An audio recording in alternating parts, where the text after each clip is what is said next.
Anime Autopsy here, and I need you to understand something before we dive headfirst into 800 years of suppressed fictional pirate history. I need you to understand that everything you think you know about the Void Century is wrong. Not because you are stupid, no. You are clearly a person of culture and refined taste because you clicked on a video that is going to be unreasonably long about a manga that has been running since before some of you were born. No, everything you think you know is wrong, because that is exactly what the world government wants. And here is the truly disgusting part, the part that makes me want to throw my entire manga collection into the ocean. They are so good at propaganda that even the people who discover the truth cannot prove it is not a fabrication. That is not incompetence. That is art. Evil, horrifying, celestial dragon-approved art. Let us establish the baseline of what the average citizen of the One Piece world believes about history, because this is where the cockery begins.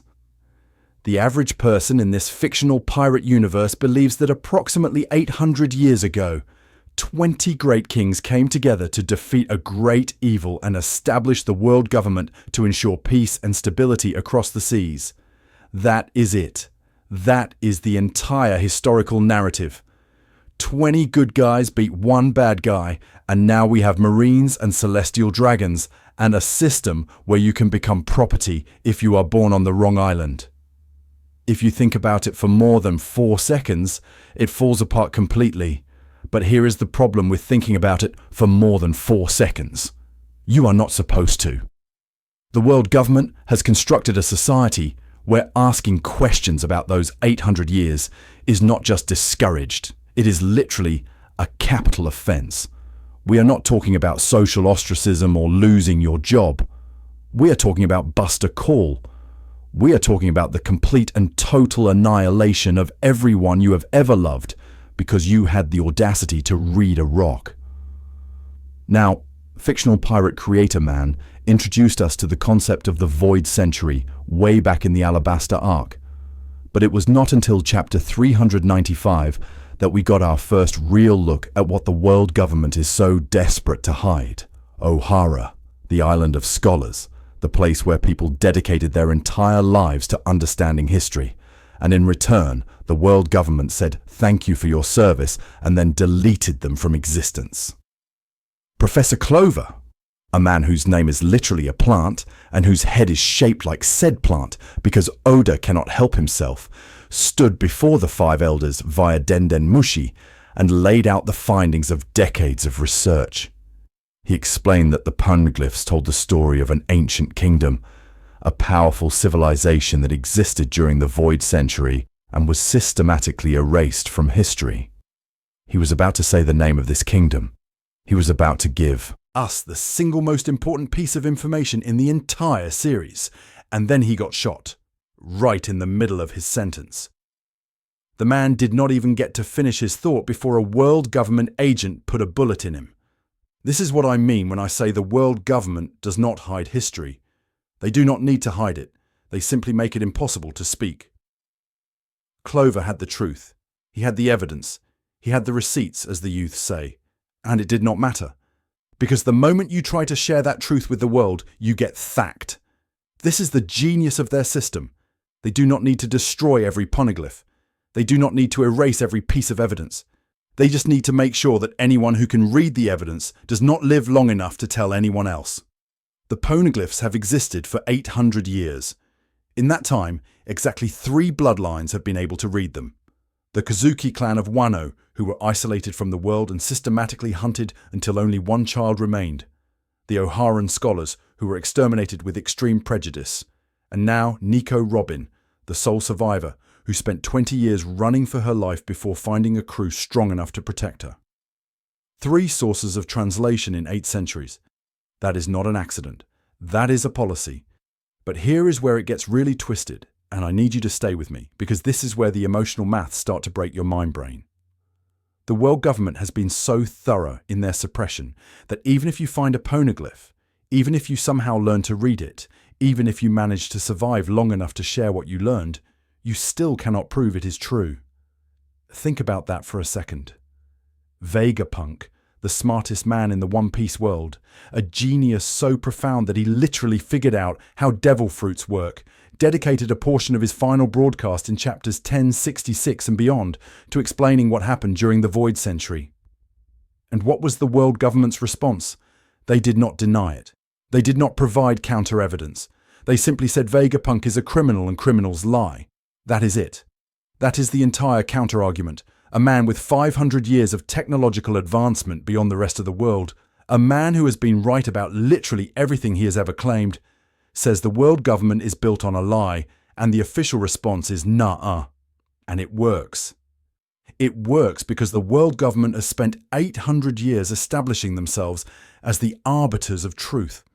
They control the newspapers through Morgans, though that relationship has gotten complicated. They control education through whatever passes for schools in this world. They control the Marines, the cipher pole, the scientific establishment.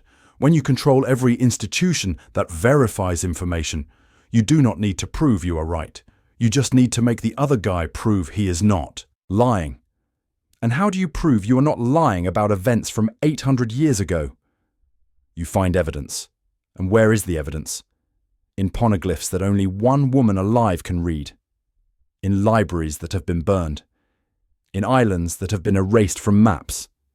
The world government created a closed loop of epistemological despair, where the only way to verify the truth is to access sources that they have either destroyed or made illegal to access. This is why I say the common perception of the Void Century is wrong. We talk about it like it is a mystery, like Oda is keeping secrets from us, like we are waiting for the big reveal. But we are not waiting for a reveal. We are watching a cover-up in real time. Every chapter that touches on the Void Century is not fictional pirate creator man showing us what happened. It is him showing us what the world government does not want us to know happened. The difference is subtle but critical. The Void Century is not hidden. It is contested. The world government has not erased history. They have replaced it with their own version, and their version has had 800 years of institutional support while the truth has been carried forward by scattered rebels, hunted scholars, and giant elephants who are too guilty to die. We have been treating the Void Century like a puzzle with missing pieces. We should have been treating it like a crime scene, where the murderer is also the detective. And this brings us to the most misunderstood massacre in One Piece history, because I genuinely believe that most people, even dedicated fans who have read Nico Robin's backstory multiple times, fundamentally misunderstand why Ohara had to die. The surface-level reading is obvious. Ohara was researching the Void Century. The Void Century is forbidden. Therefore, Ohara was destroyed. Simple cause and effect. Crime and punishment. But that reading is too clean, too neat, too much like the world government's official statement. And we have already established that anything the world government says should be treated with the same skepticism you would apply to a used car salesman telling you this vehicle was only driven by a grandmother to church on Sundays. Let me walk you through what actually happened on Ohara. And I mean what actually happened, not the sanitized version, not the tragic backstory version, but the political reality of why 5 vice admirals and a busticle were deployed against an island of librarians. Chapter 3. 91 opens the Ohara flashback, and from the very first panels, Oda is telling us something important. Ohara is not a military threat. Ohara is not a revolutionary stronghold. Ohara is a tree. I am not being metaphorical here. The entire island's identity is built around the Tree of Knowledge, a library so ancient and so vast that scholars from around the world travel there just to read books. These are not warriors. These are not rebels. These are nerds, deeply committed, profoundly obsessive nerds who have dedicated their lives to understanding the past. And the world government looked at this island of nerds and said, yes, this is the greatest threat to our existence. Deploy the warships. Now, you might think the crime was the research itself. You might think the world government was afraid of what Ohara would discover. But here is the thing that does not get discussed enough. The O'Harans had already discovered it. By the time Spandine and CP9 arrived on that island, the scholars had already deciphered enough poneglyphs to understand the basic outline of the Void Century. They knew about the Ancient Kingdom. They knew about the war. They knew that history had been rewritten. Clover was literally in the middle of explaining all of this when he got shot. So if the crime was knowing the truth, why did the world government let them research for decades? The scholars did not start yesterday. The tree of knowledge had been accumulating forbidden texts and poneglyph rubbings for generations. The world government knew O'Hara was researching the Void Century. They had spies. They had intelligence. They had Spandine lurking around being generally terrible at his job, but present nonetheless. So why wait? Why let them get so close to the truth before pulling the trigger? The answer is in Chapter 3, 93. And it is the most chilling revelation in the entire flashback. The world government did not deploy the Buster Call when O'Hara discovered the truth. They deployed it when O'Hara proved the truth could be shared. Nico Olvia, Robin's mother, had left the island years earlier on an expedition to find and document poneglyphs around the world. She was captured, interrogated, and eventually escaped. But her capture revealed something that terrified the Five Elders more than any historical fact ever could. The O'Haran scholars were not just reading poneglyphs. They were creating a methodology. They were developing a system for teaching others to read the ancient language. They were trying to spread the ability to decode the poneglyphs beyond their single island, beyond their single bloodline, beyond their single vulnerable point of failure. This is the real crime of O'Hara, not knowledge, proliferation. The world government can tolerate a few scholars on a remote island knowing the truth because a few scholars on a remote island can be managed. They can be monitored. They can be, if necessary, eliminated. But scholars who are actively trying to teach the rest of the world how to read the poneglyphs? Scholars who are sending expeditions to copy inscriptions and bring them back for analysis? Scholars who are treating the lost language not as a secret to be hoarded, but as a skill to be disseminated. That is an existential threat. That is the end of 800 years of carefully maintained ignorance. That is the world government's entire system of information control collapsing because some academics had the audacity to believe that history belongs to everyone. Go back and watch the scene where the Five Elders authorize the Buster Call. Actually, do not watch. This is a manga. Go back and read the panels. They do not talk about what O'Hara knows. They talk about what O'Hara might tell others. They are not afraid of the past. They are afraid of the future. A future where every island has someone who can read a poneglyph. Where every curious child can learn the truth about the Void Century. Where the world government's monopoly on historical narrative is broken not by a single rebel, but by 1,000 teachers. O'Hara was not destroyed for being a library. O'Hara was destroyed for trying to become a school. And this is where the true horror of the Buster Call becomes apparent, because the world government did not just kill the scholars. They killed everyone. Chapter 3. 96 shows us the evacuation ships, the civilian vessels that were supposed to carry the innocent residents of O'Hara to safety. Spandine authorized their destruction, not because the civilians knew anything, not because the civilians were threats, but because the world government needed to send a message, and the message was this. If you harbor scholars, if you support research, if you create an environment where people can ask questions about the Void Century, you will die. Not just the guilty, everyone, your neighbors, your children, your grandmother who just wanted to live on an island with a nice tree. Everyone. Vice Admiral Sakazuki, the man who would become Fleet Admiral Akainu, the man who currently runs the entire marine organization, personally destroyed those evacuation ships. He argued that if even one scholar escaped on those boats, the entire booster call would be pointless. And he was right. Not morally right. Obviously the man is a monster, but strategically right. The purpose of the Buster Call was not justice. It was not even really about erasing knowledge, since they knew they could not destroy every poneglyph. The purpose was terror. The purpose was to make every person in the world understand that researching the Void Century means death, not just for you, but for everyone you love, everyone who shares your zip code, everyone who made the mistake of being in your general vicinity when the warships arrived. This is why Robin spent 20 years running. Not because she knew too much, though she did. Not because she could read poneglyphs, though she could. But because she was the living proof that the system failed. She was the evidence that the Buster Call did not achieve its objective. Every day, Nico Robin drew breath was a day the world government had to acknowledge that their perfect information control had a gap, a hole, a single 8-year-old girl who swam away from burning ships and carried the ability to read the ancient language into the future. They did not hunt her for 20 years because she was dangerous. They hunted her because she was hope. Specifically, she was hope that the truth could survive.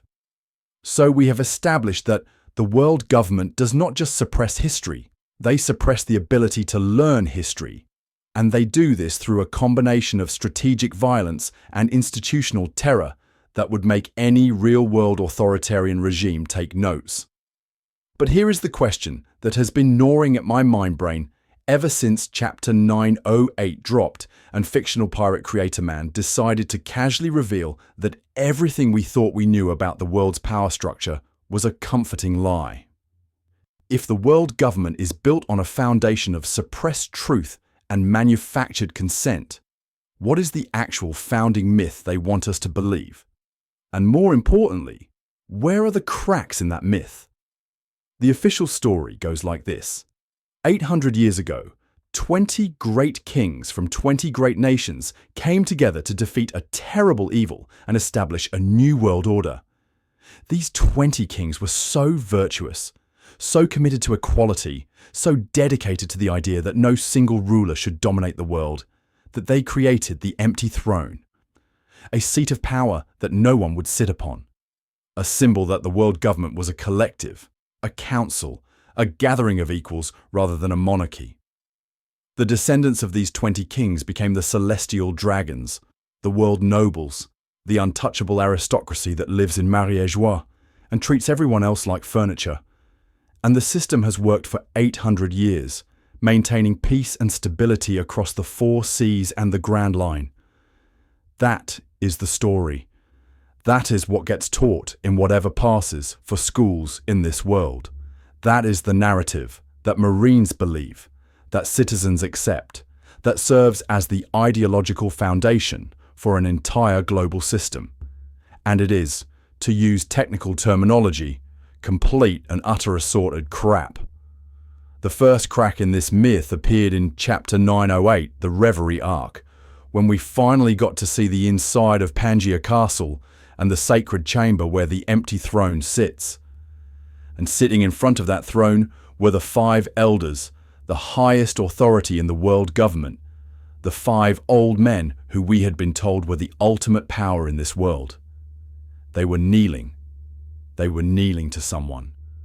And that someone was sitting on the empty throne, the throne that no one is supposed to sit upon, the symbol of collective governance, the entire ideological foundation of the world government's legitimacy. Someone was sitting there, and that someone appeared to be giving orders to the 5 elders. And my entire understanding of One Piece's political structure collapsed in a single panel. We did not get a name immediately. We did not get context. We just got a silhouette, because Oda loves silhouettes more than he loves giving us answers, and we were left to theorize for years about who this mysterious figure was and what their existence meant for the story. Then, Chapter 10, 84 through 1086 happened, and we got Imu. We got confirmation that the world government has been lying about its most fundamental principle since day one. The empty throne is not empty. It has never been empty. The entire concept of collective governance was a facade, a performance, a lie told to make the world accept rule by 20 families, when in reality, one entity has been pulling the strings for 8 centuries. But here is where it gets interesting, And by interesting, I mean the kind of interesting that makes you want to reread the entire series looking for clues you missed. The founding myth says 20 kings. 20 families ascended to Marie-Joie to become the celestial dragons. 20 nations sacrificed their rulers to create this new world order. Except, that is not what happened. 19 families went to Marie-Joie. 19 bloodlines became world nobles. One family, one kingdom, one ruler said no thank you and stayed behind. The Nefertari family of Alabaster. Now, when this was first revealed, the fandom collectively lost its mind. And rightfully so, because we had spent hundreds of chapters with Vivi, Princess of Alabaster, and we had no idea her family was supposed to be celestial dragons. We had no idea her ancestors were part of the founding coalition. We had no idea that the kingdom Luffy saved from Crocodile was directly connected to the original sin of the world government's creation. But more important than our surprise is the question of why. Why did the Nefertari family refuse? Why did they stay in Alabaster when 19 other royal families chose to ascend to literal godhood? What did they know that made godhood seem like a bad deal? Chapter 10. 85 gives us a partial answer, and it is the kind of answer that raises 50 more questions. Queen Nefertari Lily, the ruler of Alabaster 800 years ago, was supposed to join the other kings at Marie-Joie. She was part of the founding coalition. She was there for the victory, whatever that victory actually entailed. But she never arrived at Marie-Joie, and she never returned to Alabaster. She vanished, completely. For 800 years, the Nefertari family has maintained the story that Lily chose to stay in Alabaster rather than become a celestial dragon. But according to what Cobra discovered, according to what got him killed for asking about, Lily never made that choice. She disappeared before she could make any choice at all. And here is where my mind brain starts doing the kind of gymnastics that probably require professional supervision. The world government, specifically EMU, has been holding on to a letter from Lily for 800 years. A letter that Cobra asked about. A letter that the 5 elders clearly knew about but did not want discussed. A letter that resulted in Cobra getting the Sabo treatment, which is to say stabbed and left for dead in the throne room of Marie-Joie. What was in that letter? Why has EMU kept it for 8 centuries? And why does the mere mention of it constitute a death sentence? The evidence screams that Lily knew something. She was there at the founding. She was part of the coalition. She saw what the 20 kings actually did, what they actually created, what they actually destroyed. And she wrote it down. She created a record, a testimony, a piece of evidence that has survived for 800 years, despite the world government's best efforts to control all information about the Void Century. The Nefertari family did not refuse to become celestial dragons because they were humble. They refused because Lily told them something, warned them about something, left them a legacy of suspicion that has persisted across 30 generations of Alabastan royalty. Cobra died asking about that letter. Vivi is now a fugitive, accused of crimes she did not commit, targeted by the world government for reasons that definitely have nothing to do with her bloodline's connection to the founding myth and everything to do with a paperwork error, I am sure. The Nefertari family has gone from founding coalition to enemy of the state in the span of a single reverie. And the only explanation that makes sense is that someone in Marie-Joie is very, very afraid of what Lily might have written 800 years ago. The founding myth says 20 kings created the world government as equals. The reality is 19 families became willing participants in a lie, while one family knew the truth and had to be erased. And this is where we need to talk about the Poneglyphs themselves, because I think most people, myself included for an embarrassingly long time, have been thinking about these things completely wrong. We treat them like history books. We treat them like passive records, stone tablets that just happen to contain information about the past, ancient artifacts that the world government wants destroyed because they contain inconvenient truths. But that framing misses something crucial, something that becomes obvious once you actually think about what it takes to create an indestructible stone monument and scatter copies of it across the entire world. The Poneglyphs are not history books. They are weapons. Let me explain what I mean by that, because I am not talking about the information they contain, though that information is obviously dangerous to the world government's legitimacy. I am talking about the physical objects themselves. I am talking about the engineering decisions that went into their creation.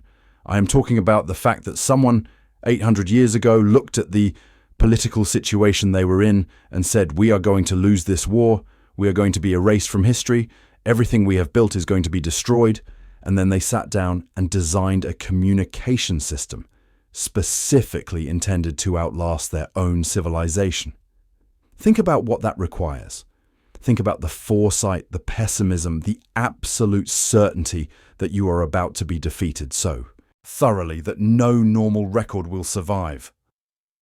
The people who created the Poneglyphs were not optimists hoping to preserve their culture for future generations. They were realists who understood that the enemy they faced would spend centuries trying to erase every trace of their existence, and they built their message system accordingly.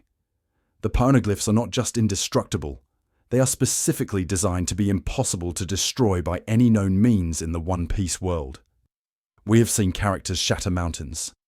We have seen devil fruit users reshape islands. We have seen weapons capable of erasing entire civilizations from the map.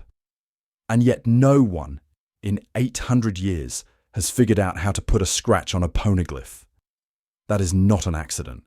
That is a design specification. Chapter 3, 01, the Skypiea Arc, gives us our first extended look at a Poneglyph in context, and the context is fascinating. The Shandians, the people who have been guarding the Golden City for 400 years, do not actually know what the Poneglyph says. They cannot read it. They have been protecting this stone for generations based purely on the dying wish of their ancestors, a wish that boiled down to keep this thing safe until someone comes who can read it. That is not how you preserve a history book. That is how you preserve a message in a bottle.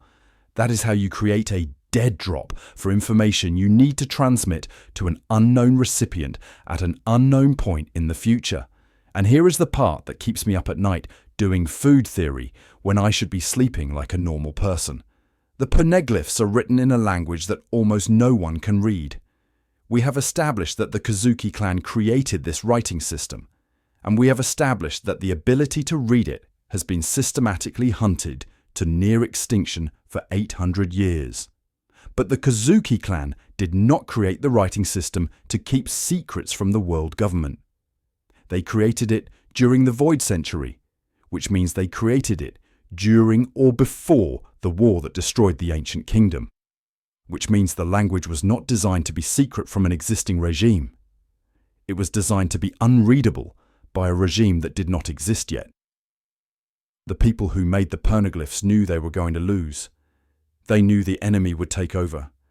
They knew that enemy would try to destroy all evidence of what really happened, and they designed a counter-system, a method of preserving truth that would be physically indestructible and linguistically inaccessible to anyone except specific trusted bloodlines who could pass the knowledge down through generations. The Poneglyphs are not historical records. They are insurgent media. They are samizdat carved in stone and scattered across the world like seeds, waiting for the right conditions to germinate. Chapter 8, 18, the Zoo Arc, introduces us to the road Poneglyphs, and this is where the intentionality of the system becomes undeniable. There are 4 road Poneglyphs. Each one contains a coordinate. When you combine all 4 coordinates, you get the location of Laugh Tale, the final island, the place where the One Piece is hidden. This is not a history lesson. This is a treasure map split into 4 pieces and distributed to the corners of the world. Someone, 800 years ago, decided that the most important information they possessed should only be accessible to a person who could travel the entire Grand Line, read the ancient language, and survive long enough to collect all 4 pieces.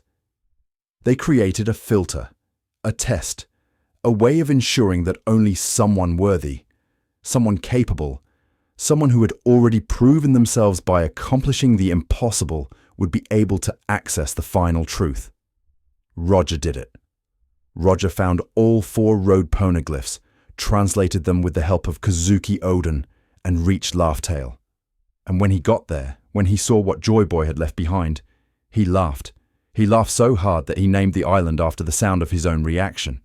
And then he turned around and left, because he was too early, because whatever the One Piece actually is, it requires something that Roger did not have, something that was not yet ready, something that needed another 22 years to fall into place. The Poneglyphs told Roger the truth. They fulfilled their function. They transmitted information from 800 years ago to a man who could finally receive it. And Roger's response was not to act on that information, but to wait, to start a new era, to tell the world that his treasure existed and that anyone who wanted it could search for it. He turned the Poneglyphs from a secret communication system into a public challenge. He said the truth is out there, come and find it. And then he died on that execution platform with a smile on his face, because he absolutely knew that someone would. This is the genius of the ancient kingdom's design. They did not try to fight the world government with armies or weapons or political alliances. They fought with time.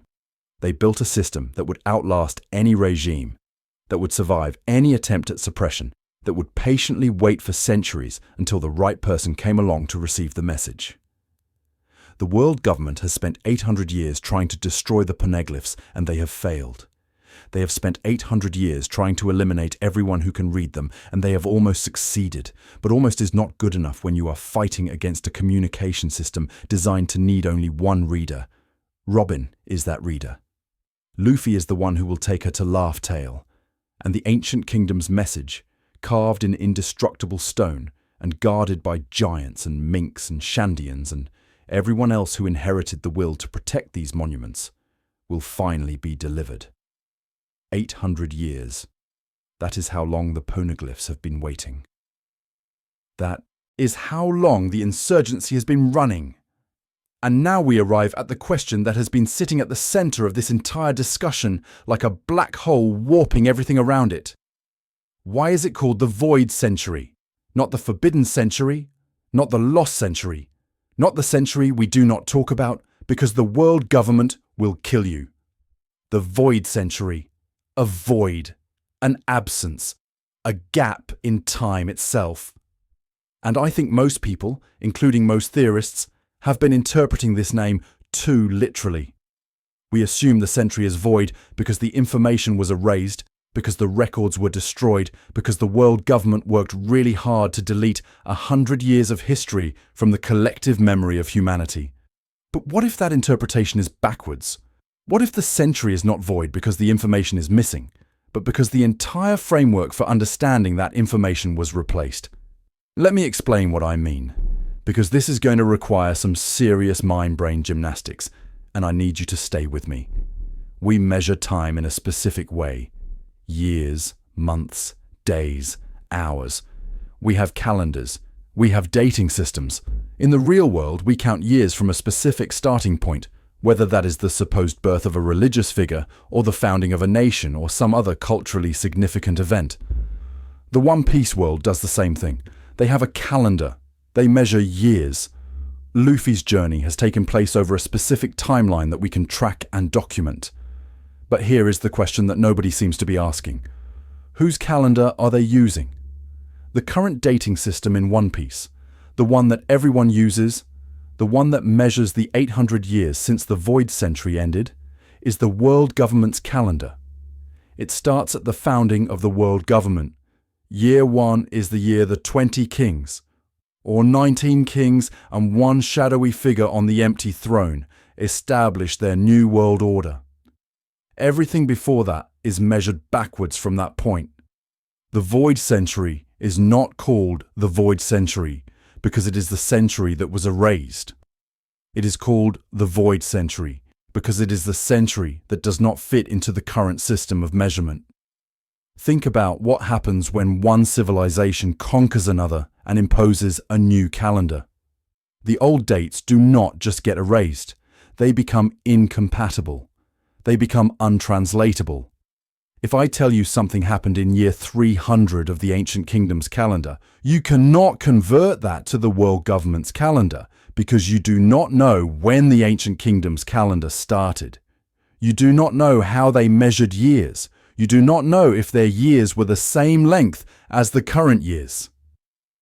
You do not know anything about their temporal framework because that framework was deliberately destroyed along with everything else. This is what I think happened to the Void Century. The ancient kingdom had their own calendar, their own way of measuring time, their own historical framework that stretched back who knows how far.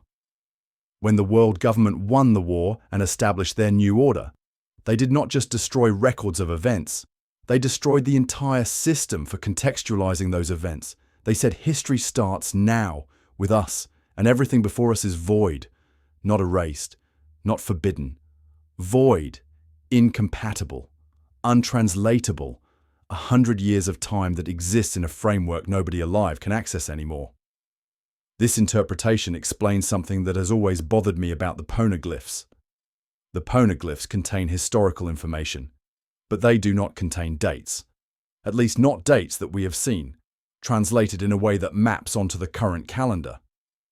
The Poneglyph on Fishman Island talks about Joy Boy's apology, but it does not say this happened in year such and such calendar. The information is contextual. It references events and people and places, but it does not give us temporal coordinates that we can use to build a timeline. And I think that is intentional.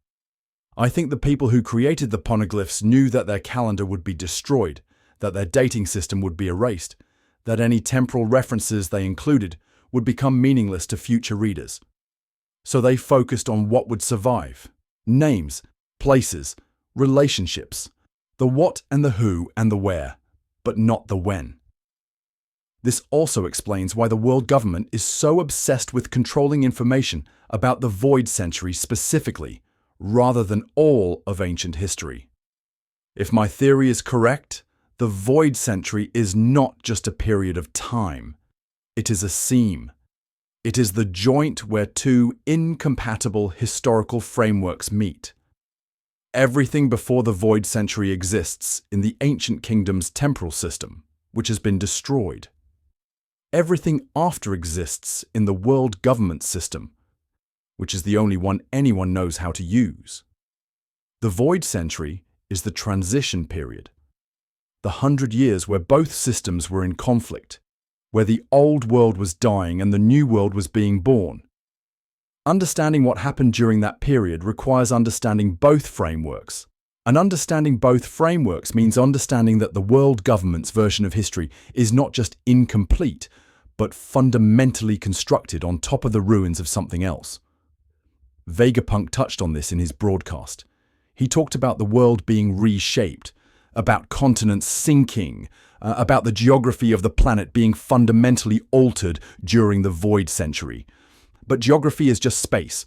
I am arguing that time was also altered. Not literally, obviously, this is not a time travel theory, but the measurement of time, the recording of time, the framework humans use to understand their place in history.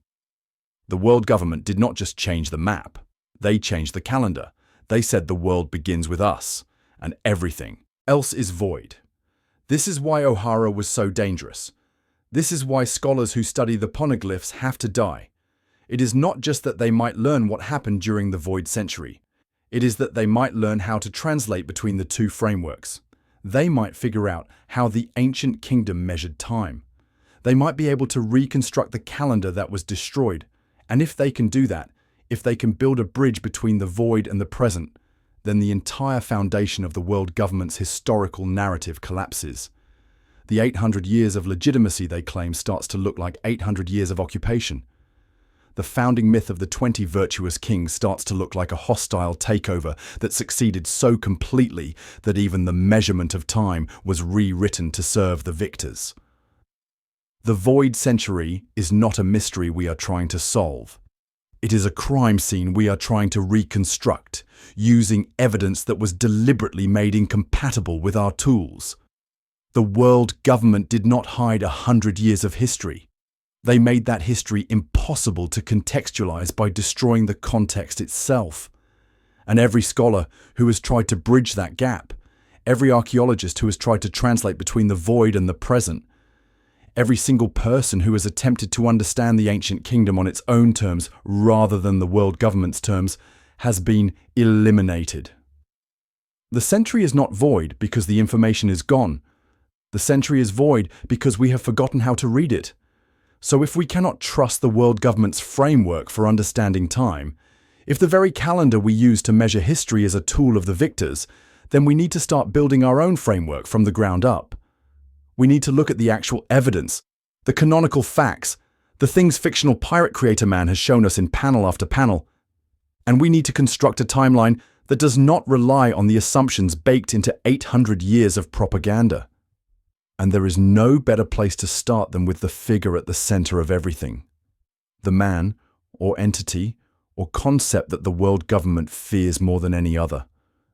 The name that makes Imu reach for photographs and stab them with what I can only assume is a very expensive letter opener. Joy Boy. Here is the first thing we need to establish, and I cannot stress this enough because I see people getting this wrong constantly in the comments, and it drives me absolutely insane. Joy Boy is not a name. Joy Boy is a title. This is not speculation. This is not headcanon. This is textually supported by multiple canonical sources, and if you disagree with me, you are wrong. And I say that with love, but also with the confidence of someone who has spent way too many hours cross-referencing chapter panels. Chapter 6. 28 gives us our first concrete information about Joy Boy through the Poneglyph on Fishman Island. This is the Poneglyph that contains Joy Boy's apology to the fisherman. The message that says, essentially, I am sorry I could not keep my promise, but someday someone will come who can. Robin reads this poneglyph and translates it for us, and the language she uses is critical. She does not say a man named Joy Boy wrote this. She refers to Joy Boy as a figure from the Void Century, a person who made a promise to the fishmen and failed to keep it. The phrasing is important because it treats Joy Boy as a historical role rather than a specific individual. This might seem like a subtle distinction, but it becomes much less subtle when we get to Chapter 1043. Chapter 1043 is when everything changes. Luffy has just been defeated by Kaido. He is lying on the ground of Onigashima, heart stopped, body broken, and by all reasonable metrics, he should be dead. The 5 elders watching from Mariajois through their surveillance systems are discussing what to do about Nika, the fruit that Luffy possesses, and they mention that this fruit has not awakened in 800 years. They're clearly worried. They're clearly afraid. And then Luffy's heartbeat returns, and Zunesha, the giant elephant who has been walking the seas for 8 centuries, says the words that recontextualize everything we thought we knew. Joy Boy has returned. Not Joy Boy's descendant. Not someone with Joy Boy's will. Not a spiritual successor or a reincarnation or any of the other narrative devices manga typically uses to connect characters across generations. Joy Boy has returned. The title has been claimed again. The role has been filled. And Zunesha, who was apparently alive during the Void Century and knew the original Joy Boy personally, recognizes Luffy as the genuine article. This fundamentally changes how we have to think about Joy Boy as a concept. If Joy Boy were just a name, just a guy who lived 800 years ago and did some important stuff, then Zunesha saying Joy Boy has returned would make no sense. You cannot return if you are dead. You cannot come back if you were a singular individual whose existence ended 8 centuries ago. But if Joy Boy is a title, if it designates a specific role or status or achievement, then Zunesha's statement becomes perfectly coherent. The position of Joy Boy was vacant for 800 years, and now it is filled again. Luffy did not inherit Joy Boy's will or continue Joy Boy's legacy. Luffy became Joy Boy. He claimed the title. He stepped into the role. Vegapunk's broadcast in chapters 11:14 and 11:15 adds another layer to this understanding. Vegapunk explicitly refers to Joy Boy as a figure who existed during the Void Century, a person who opposed the 20 kings and fought for the ancient kingdom. But Vegapunk also connects Joy Boy to the Nika fruit, to the idea of liberation, to a broader mythological framework that predates even the Void Century itself. Nika, the sun god, the warrior of liberation who brought laughter and freedom wherever he went. Joy Boy was not just a person.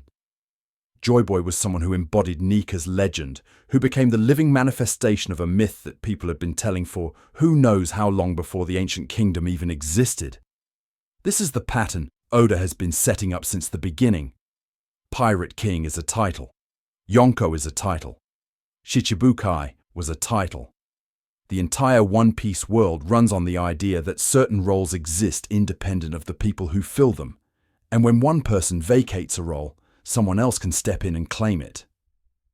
Roger was the Pirate King, and now the title is vacant, waiting for someone to claim it again. Joy Boy was the title held by someone during the Void Century, and that title was vacant for 800 years until Luffy's awakening on Onigashima. But here is the part that makes this more than just a semantic argument about names versus titles. The original Joy Boy failed. We know this from the Fishman Island Poneglyph. We know this from the fact that the ancient kingdom was destroyed and the world government won the war.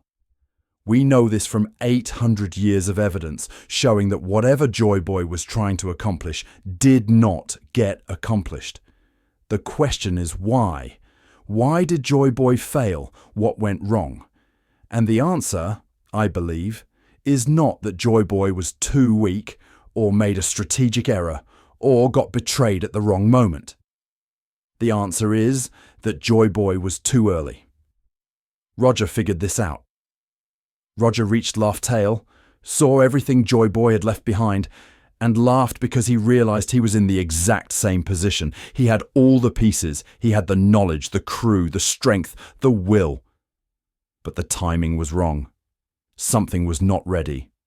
Some element that was necessary for Joy Boy's plan to succeed had not yet fallen into place.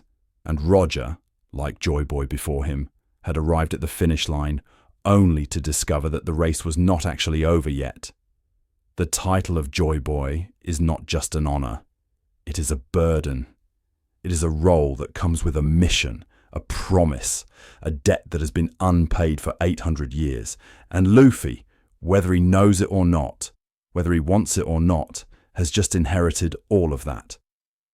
So Joy Boy was a title, not a name. And the original holder of that title failed at something important 800 years ago.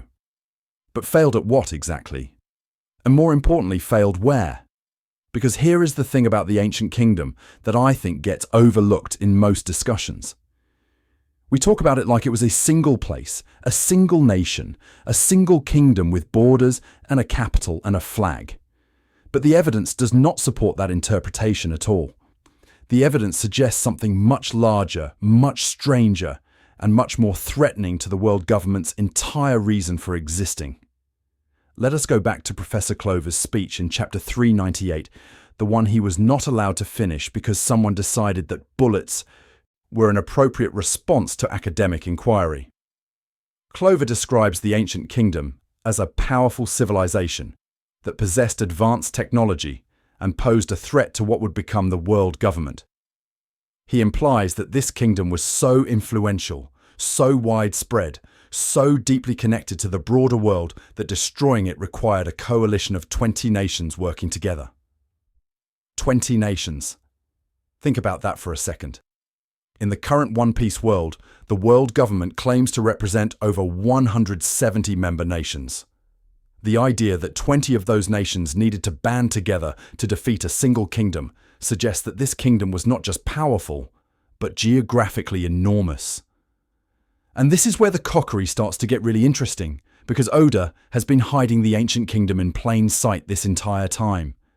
It is not hiding because it was small and obscure. It is hiding because it was everywhere. Look at the evidence scattered across the series. Poneglyphs exist on every major island in the Grand Line and beyond. Skypia has one. Fishman Island has one. Alabasta has one. Wano has multiple. Zu has one of the road Poneglyphs. These are not the remnants of a single kingdom that got distributed after its fall. These are the infrastructure of an alliance that spanned the entire world. The ancient kingdom was not a country, it was a network. It was a coalition of islands and nations and peoples who were all connected to a central authority, all using the same indestructible communication technology, all part of a global system that the 20 kings needed to dismantle piece by piece. This interpretation makes the founding myth of the world government make a lot more sense. If the ancient kingdom was a single nation, why would 20 kings need to band together to defeat it? The One Piece world is full of single nations that can be conquered by a single powerful force. Doflamingo took over Dressrosa basically by himself. Kaido conquered Wano with his crew.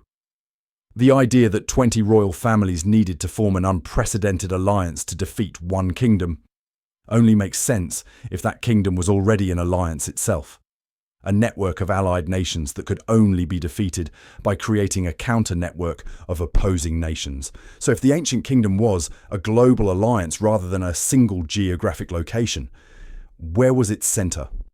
Where was the capital? Where did Joy Boy actually rule from? And this is where I have to put on my speculation hat and acknowledge that we are moving from hard canonical evidence into the realm of educated cockery.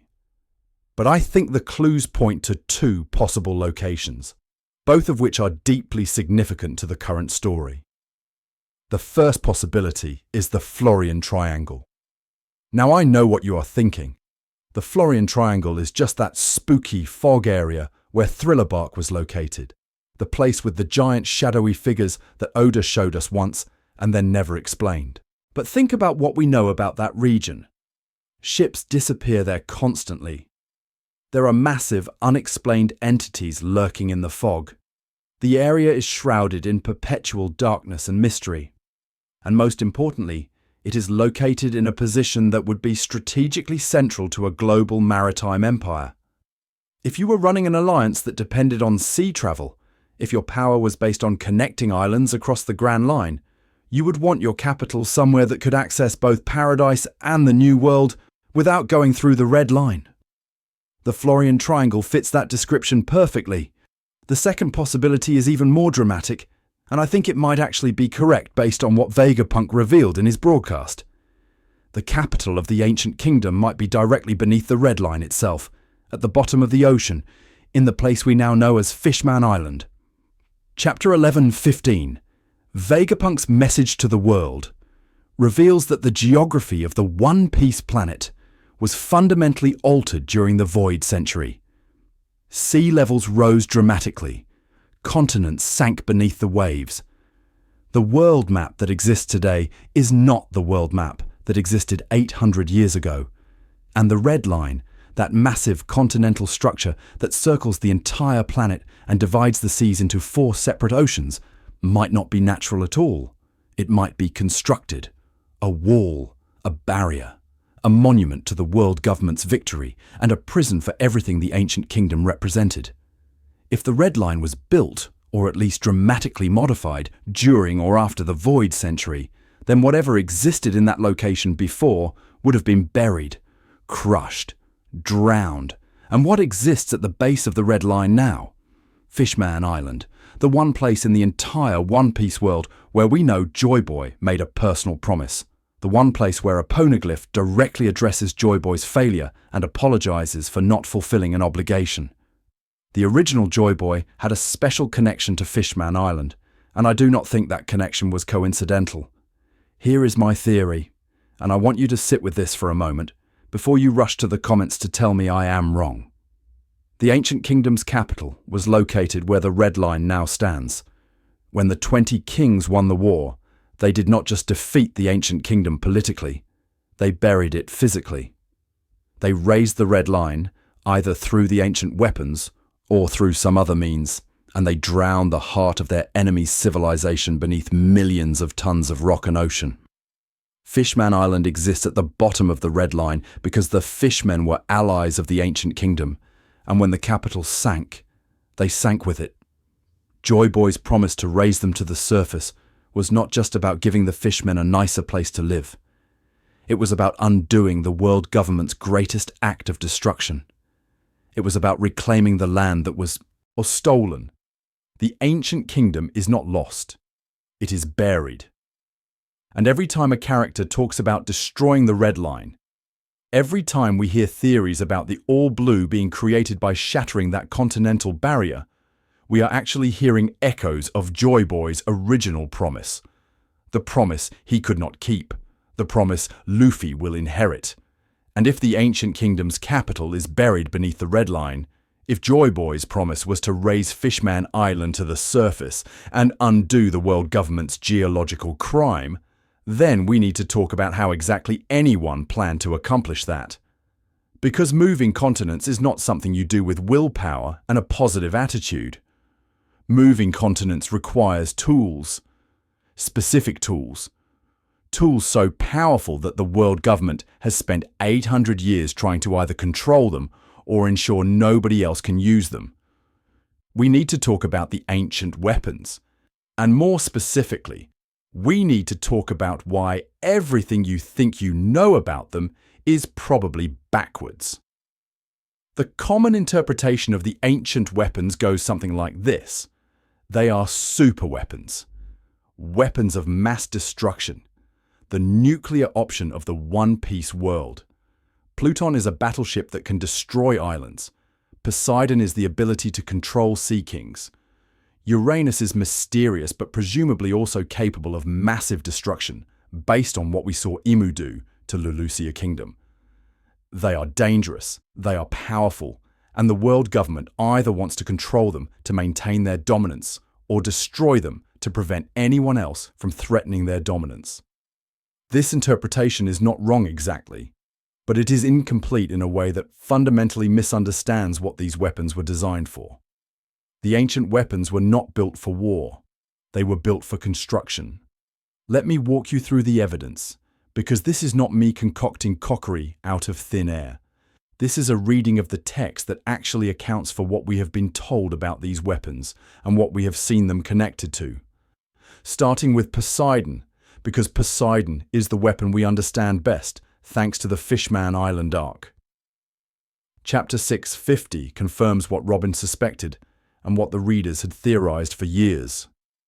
The ancient weapon Poseidon is Princess Shirahoshi. Specifically, Poseidon is the ability to communicate with and command the Sea Kings, an ability that manifests once every few centuries in a mermaid princess of the Ryugu Kingdom. Now, here is the question that should immediately occur to anyone thinking about this strategically. Why would you name the ability to talk to giant fish a weapon? What military application does speaking to Sea Kings actually have? The obvious answer is that you could use Sea Kings to attack enemy ships or destroy coastal cities. That is theoretically possible. But that is not what we see Shirahoshi do. And more importantly, that is not what Joy Boy apparently wanted her predecessor to do. The Poneglyph on Fishman Island talks about a promise, about Noah, about a plan that involved moving the fishmen somewhere.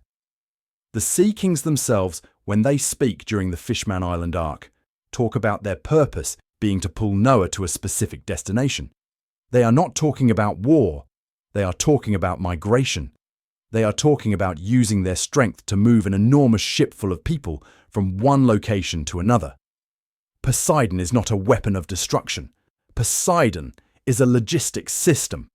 It is the ability to coordinate the largest, most powerful creatures in the ocean to accomplish tasks that would be impossible for any navy or fleet. And the task Joy Boy had in mind was not destroying enemies. It was moving Fishman Island. It was raising an entire civilization from the bottom of the ocean to the surface. It was terraforming. Now let us look at Pluton with this framework in mind. Chapter 10:55 drops one of the biggest revelations in the entire Wano arc, almost casually. Pluton, the ancient weapon that Crocodile was searching for in Alabasta, the ship capable of destroying islands, is located in Wano. It has been there the whole time, hidden beneath the country, sealed away by the borders that the Kozuki clan closed centuries ago. And here is the detail that most people gloss over because they are too busy being shocked by the revelation itself. To access Pluton, you have to open Wano's borders. You have to destroy the walls that surround the country. You have to fundamentally reshape the geography of the region. Does that sound like accessing a weapon to you? Or does that sound like activating a machine that was designed to reshape geography in the first place? Wano is built on top of something. The country exists at an elevation high above sea level, surrounded by walls and waterfalls that completely isolate it from the rest of the world. This is not natural geography. This is engineered geography. Someone, at some point in history, raised Wano above the ocean and sealed it behind barriers. And Pluton, the weapon hidden inside Wano, is apparently connected to those barriers in a way that means accessing one requires destroying the other. I do not think Pluton was hidden in Wano. I think Pluton created Wano. I think the ship that can destroy islands is actually a ship that can move islands, raise land masses, reshape the physical structure of the world. It is not a weapon of war. It is a construction vehicle. And then there is Uranus. We know almost nothing about Uranus, except what we can infer from chapter 1086, when Imu demonstrates the ability to completely annihilate Lulusia Kingdom from existence. A beam of light descends from the sky. The island is erased, not destroyed in the conventional sense, not blown up or burned or sunk. Erased, removed from the map entirely, as if it never existed. The five elders even take steps to ensure that records of Lulusia are deleted, that no one will remember the island was ever there. This is terrifying, obviously. The idea that the world government possesses a weapon capable of deleting islands from existence should terrify everyone in the One Piece world. But notice what Imu used this weapon for. Not to win a battle, not to defeat an enemy fleet, not even to assassinate a specific target. Though Sabo happened to be on the island at the time, Imu used Uranus, or whatever that weapon was, to reshape the world, to remove a piece of geography that was inconvenient, to edit the map. All three ancient weapons share a common function. They alter the physical structure of the planet. Poseidon moves things through the ocean. Pluton moves things through the earth. Uranus removes things from existence entirely. Together, they represent a complete toolkit for planetary engineering, for terraforming, for building a world according to a specific design. And this is where the Void Century War suddenly makes a lot more sense. The ancient kingdom possessed the ancient weapons. They used these weapons not for conquest but for construction, for building a global alliance connected by reshaped geography and engineered sea routes. And then the 20 kings decided they wanted those tools for themselves. The war was not about ideology. It was not about freedom versus tyranny. It was about control of the most powerful construction equipment ever created. The 20 kings wanted to reshape the world according to their vision, and the ancient kingdom was in the way. The red line was not natural. It was built. The calm belts were not natural. They were engineered. The entire geography of the One Piece world, the four seas divided by impassable barriers, the Grand Line running perpendicular to everything else, the isolation of nations from each other by design rather than accident. All of it was constructed by the victors of the Void Century, using weapons they stole from the losers. The ancient weapons are not tools of war. They are tools of creation. And the world government has been using them, or at least one of them, to maintain their created order for 800 years. And if the ancient weapons were terraforming tools, if the Void Century War was fought over control of the ability to reshape the planet itself, then we need to address the elephant in the room. And I mean that literally. We need to talk about Zunesha, the 1,000-year-old elephant who has been walking through the ocean for 8 centuries, carrying the island of Zu on its back, waiting for an order that only 2 people in the entire story have been able to give. Because Zunesha is not just a cool visual gimmick or a convenient way for Oda to have a mobile island. Zunesha is evidence. Zunesha is a witness. Zunesha might be the only living creature besides Imu who actually remembers what happened during the Void Century. Chapter 8:21 gives us the first confirmation that Zunesha is connected to Joy Boy directly. When the Straw Hats arrive at Zoo, when Momonosuke first hears Zunesha's voice, the elephant says something that recontextualizes everything we thought we knew about this giant creature. Zunesha committed a crime long ago and was sentenced to walk the seas for eternity, only able to act when commanded by a specific person. The elephant has been carrying out this sentence for 800 years. 800 years of walking. 800 years of being unable to stop, unable to rest, unable to do anything except put one foot in front of the other and wait. Now, most people interpret this as Zunesha having committed some crime against the ancient kingdom or against Joy Boy. The elephant did something wrong, got punished, and the punishment was eternal wandering. But that interpretation has a massive problem that becomes obvious once you think about it for more than 5 seconds. Who would have the authority to sentence Zunesha? Who would have the power to bind a creature of that size and age to an eternal punishment? The world government did not exist yet. The 20 kings were enemies, not judges. The only entity that could have sentenced Zunesha to this fate was the ancient kingdom itself, which means Zunesha was either an ally who betrayed them or an ally who was punished for something else entirely. And here is where I think the common interpretation gets it exactly backwards. Zunesha was not punished for betraying the ancient kingdom. Zunesha was punished for serving the ancient kingdom too well. Think about what we established in the previous section. The ancient weapons were terraforming tools. The Void Century War was fought over control of the ability to reshape geography. Now think about what Zunesha is. A creature so massive that it carries an entire island on its back. A creature that has been walking the ocean floor for 800 years without stopping. A creature that, when it finally does act in chapter 1046, defeats an entire fleet of beast pirates with a single swing of its trunk. Zunesha is not just big. Zunesha is a force of nature. Zunesha is, for all practical purposes, a living ancient weapon. The crime Zunesha committed was not betrayal. The crime was obedience. Zunesha did something terrible during the Void Century because Joy Boy or someone in the Ancient Kingdom's leadership ordered it to.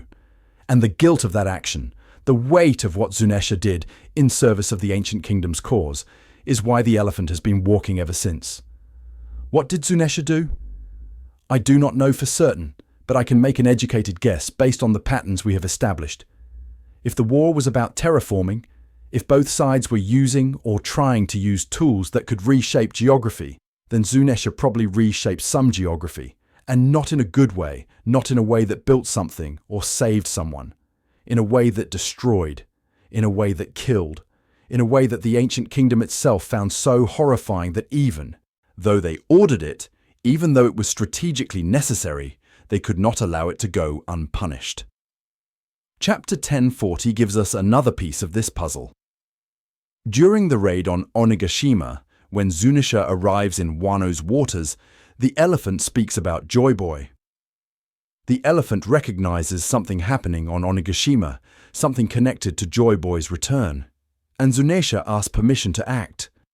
The elephant that has been walking for 800 years, carrying out a sentence of eternal movement, asks Momonosuke for permission to do something other than walk. This is not the behavior of a creature that was punished for disobedience.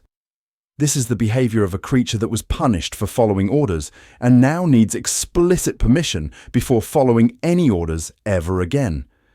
The ancient kingdom did not sentence Zunesha to walk forever as a punishment in the traditional sense. They sentenced Zunesha to never act independently again.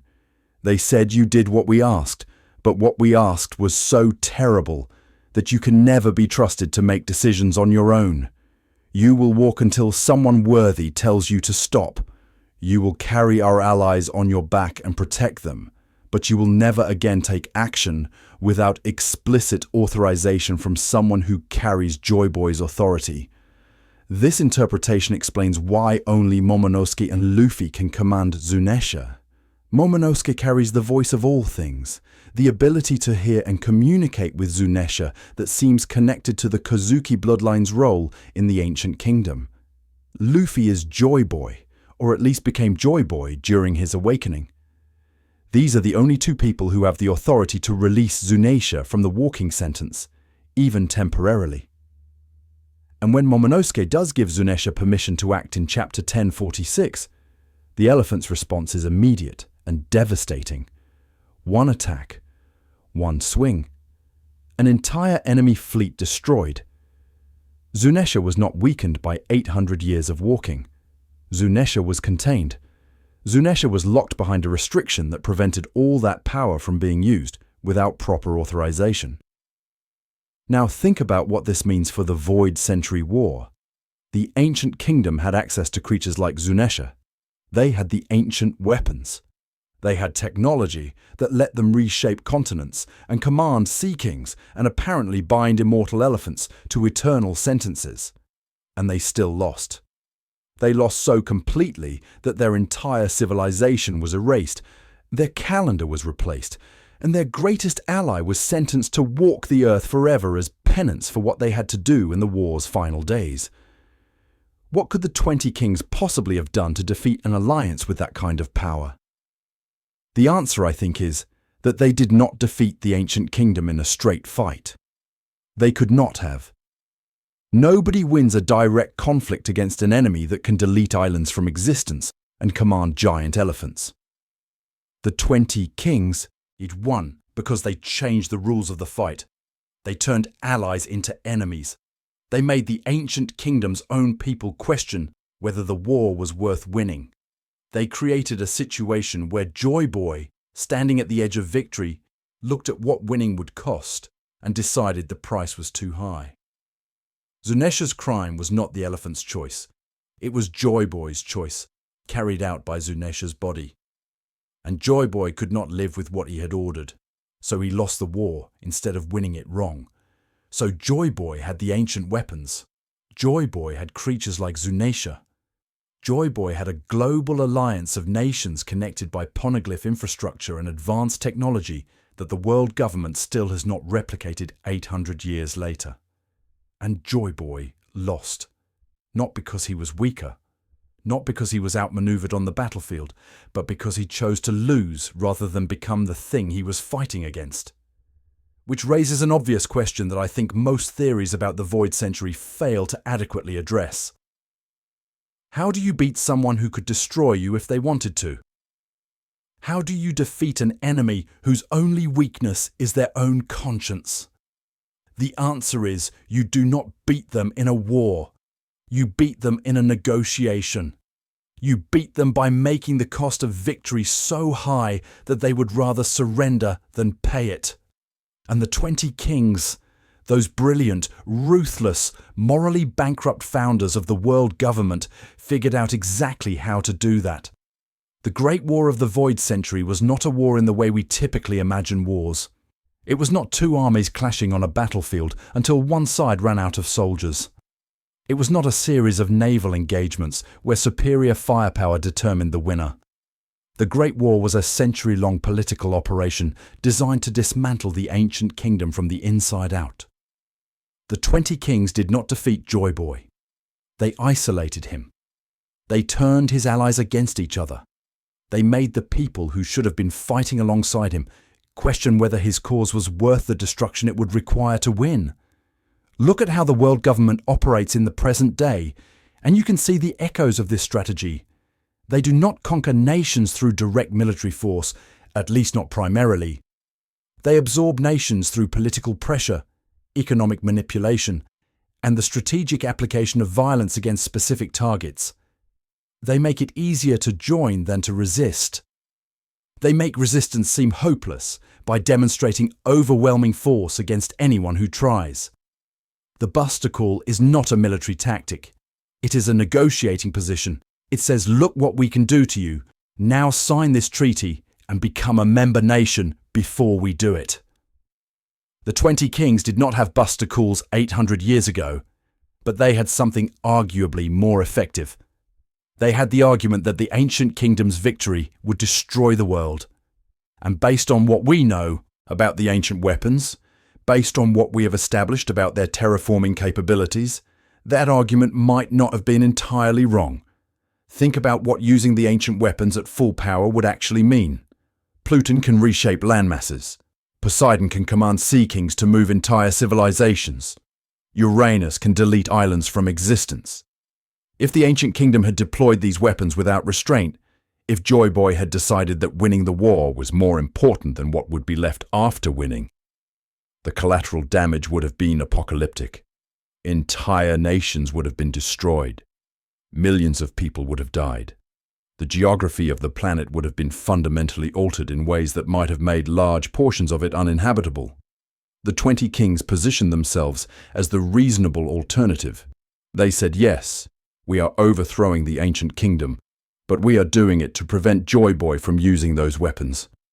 We are doing it to save the world from a ruler who could destroy continents on a whim.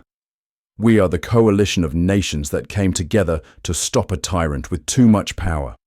Join us, and you will be protected. Resist us, and you will be standing next to the guy with the doomsday devices when we finally take him down. This framing, this narrative of the ancient kingdom as a dangerous power that needed to be stopped for the good of everyone, is the foundation of everything the world government has built since. It is why they call the 20 kings heroes. It is why they pretend the empty throne represents collective governance rather than hidden tyranny.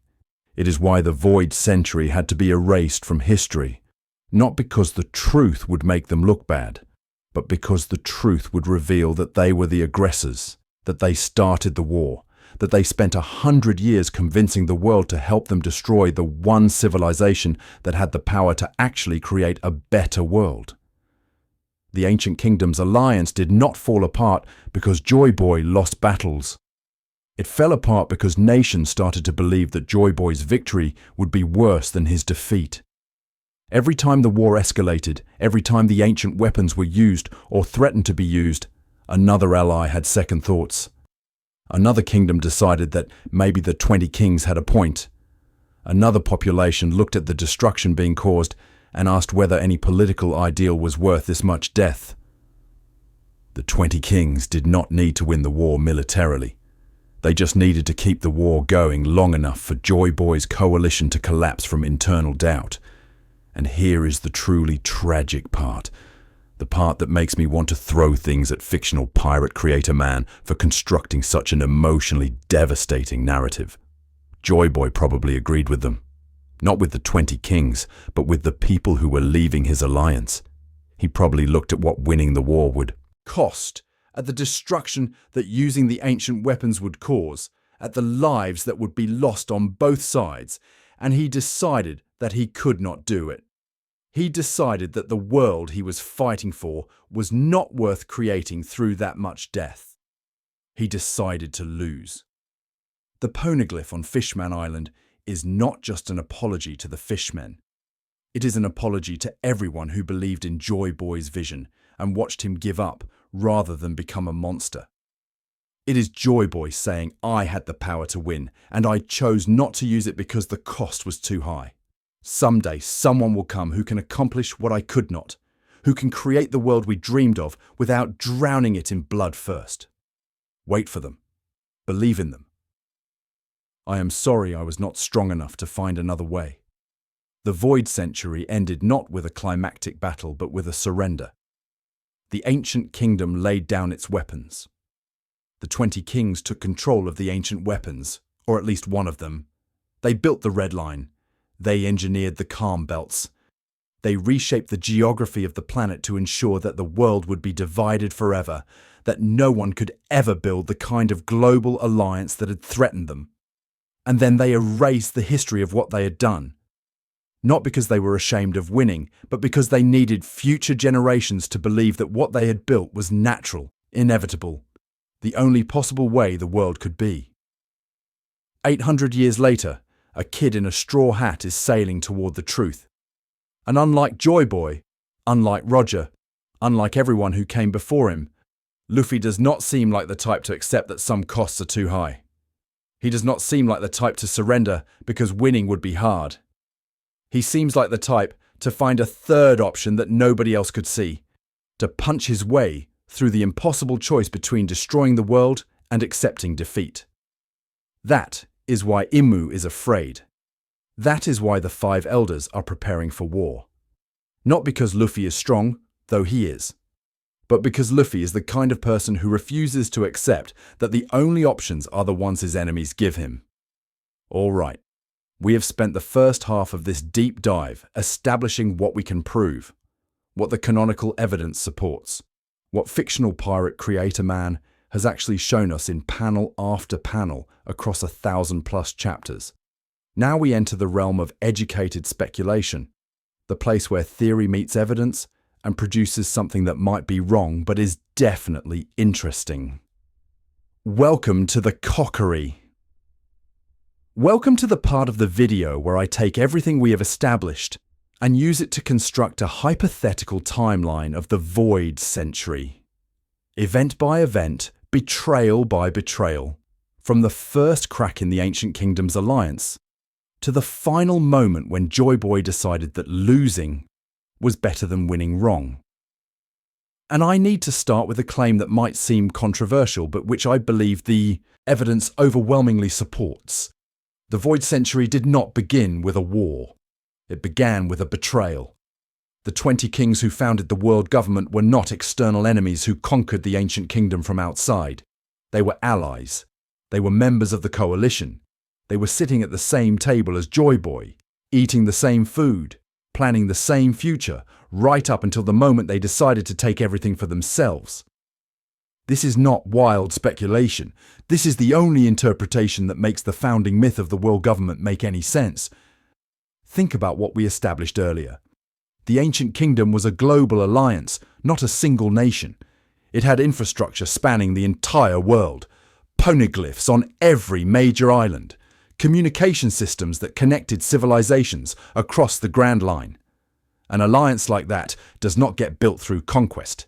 It gets built through diplomacy. It gets built by convincing dozens of independent nations that joining this coalition is better than staying outside it.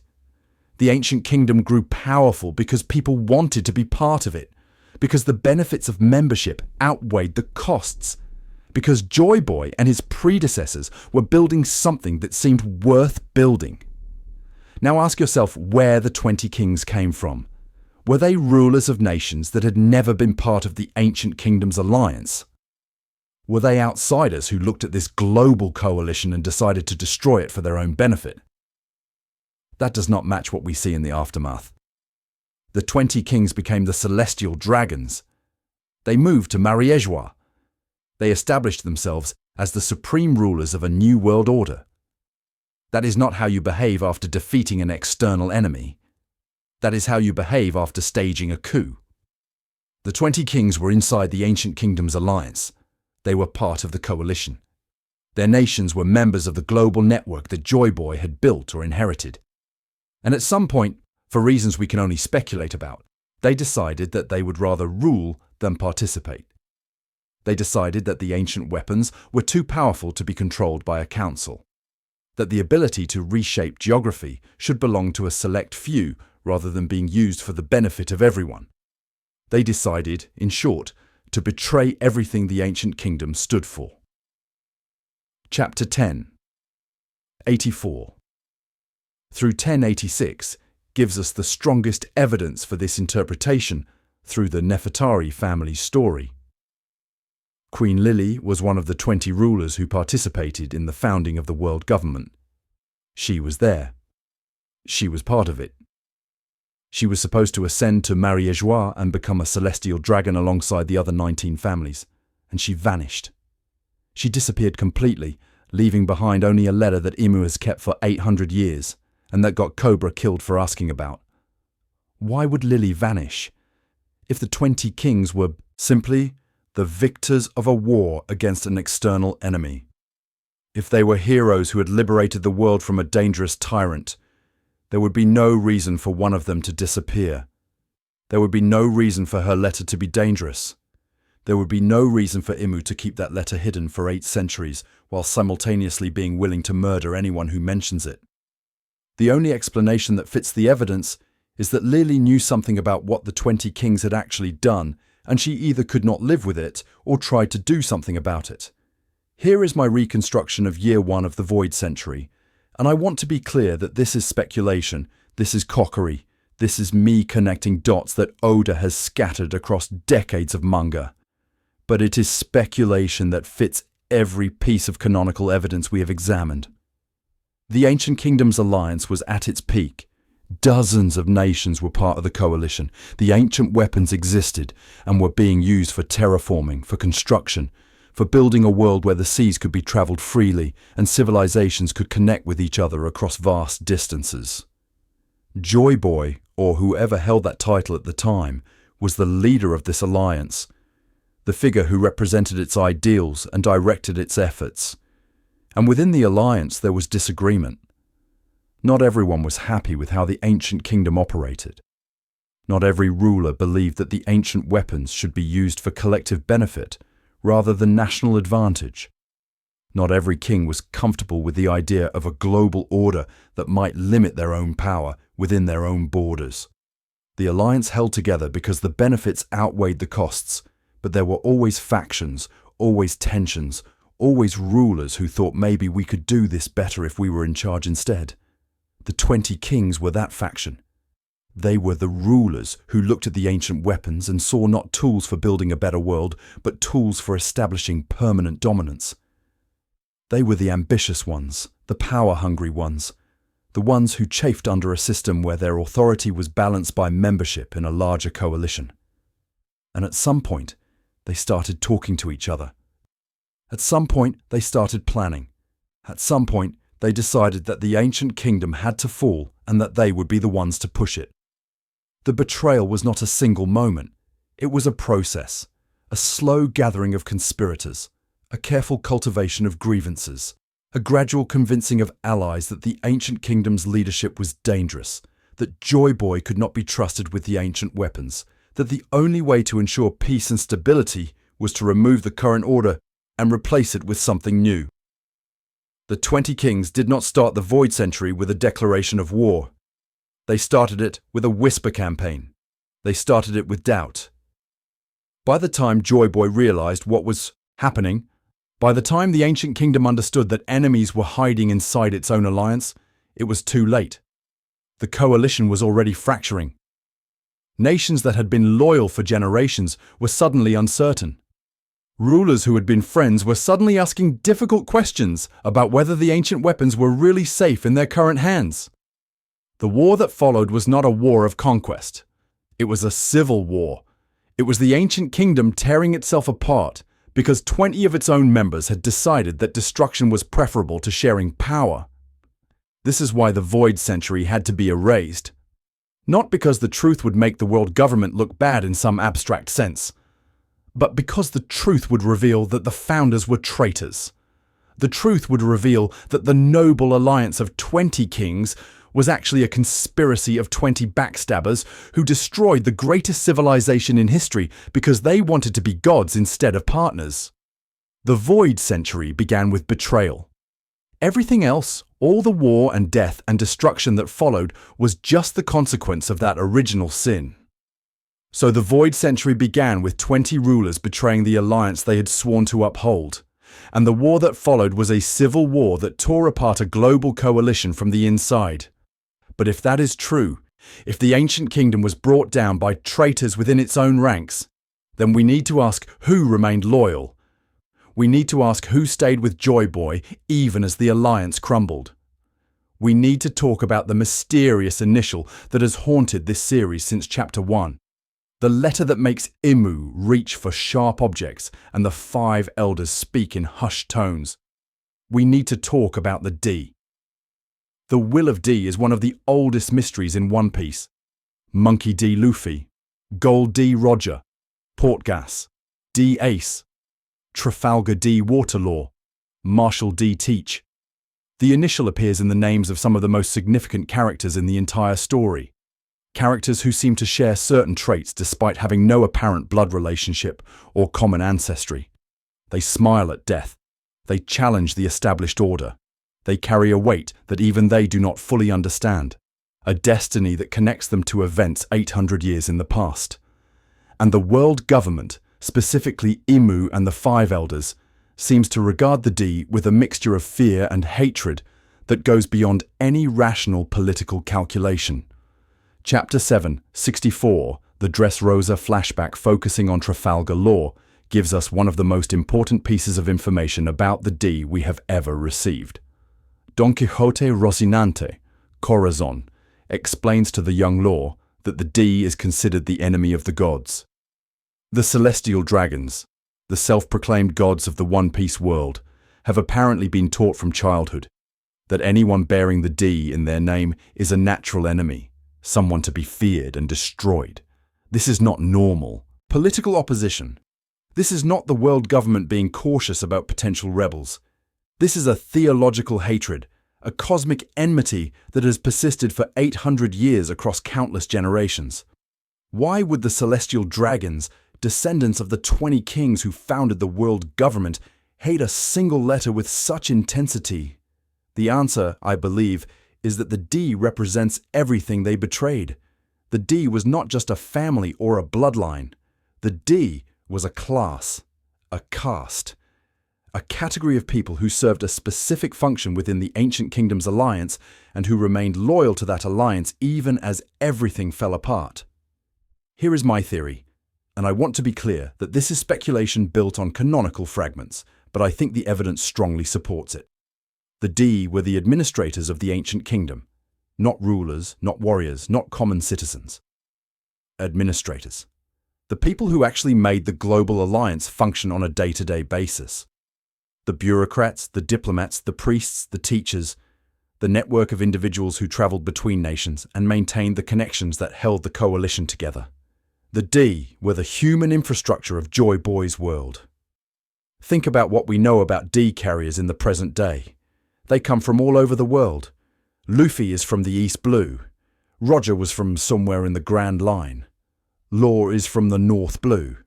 Blackbeard's origins are murky, but he clearly did not grow up in any single nation.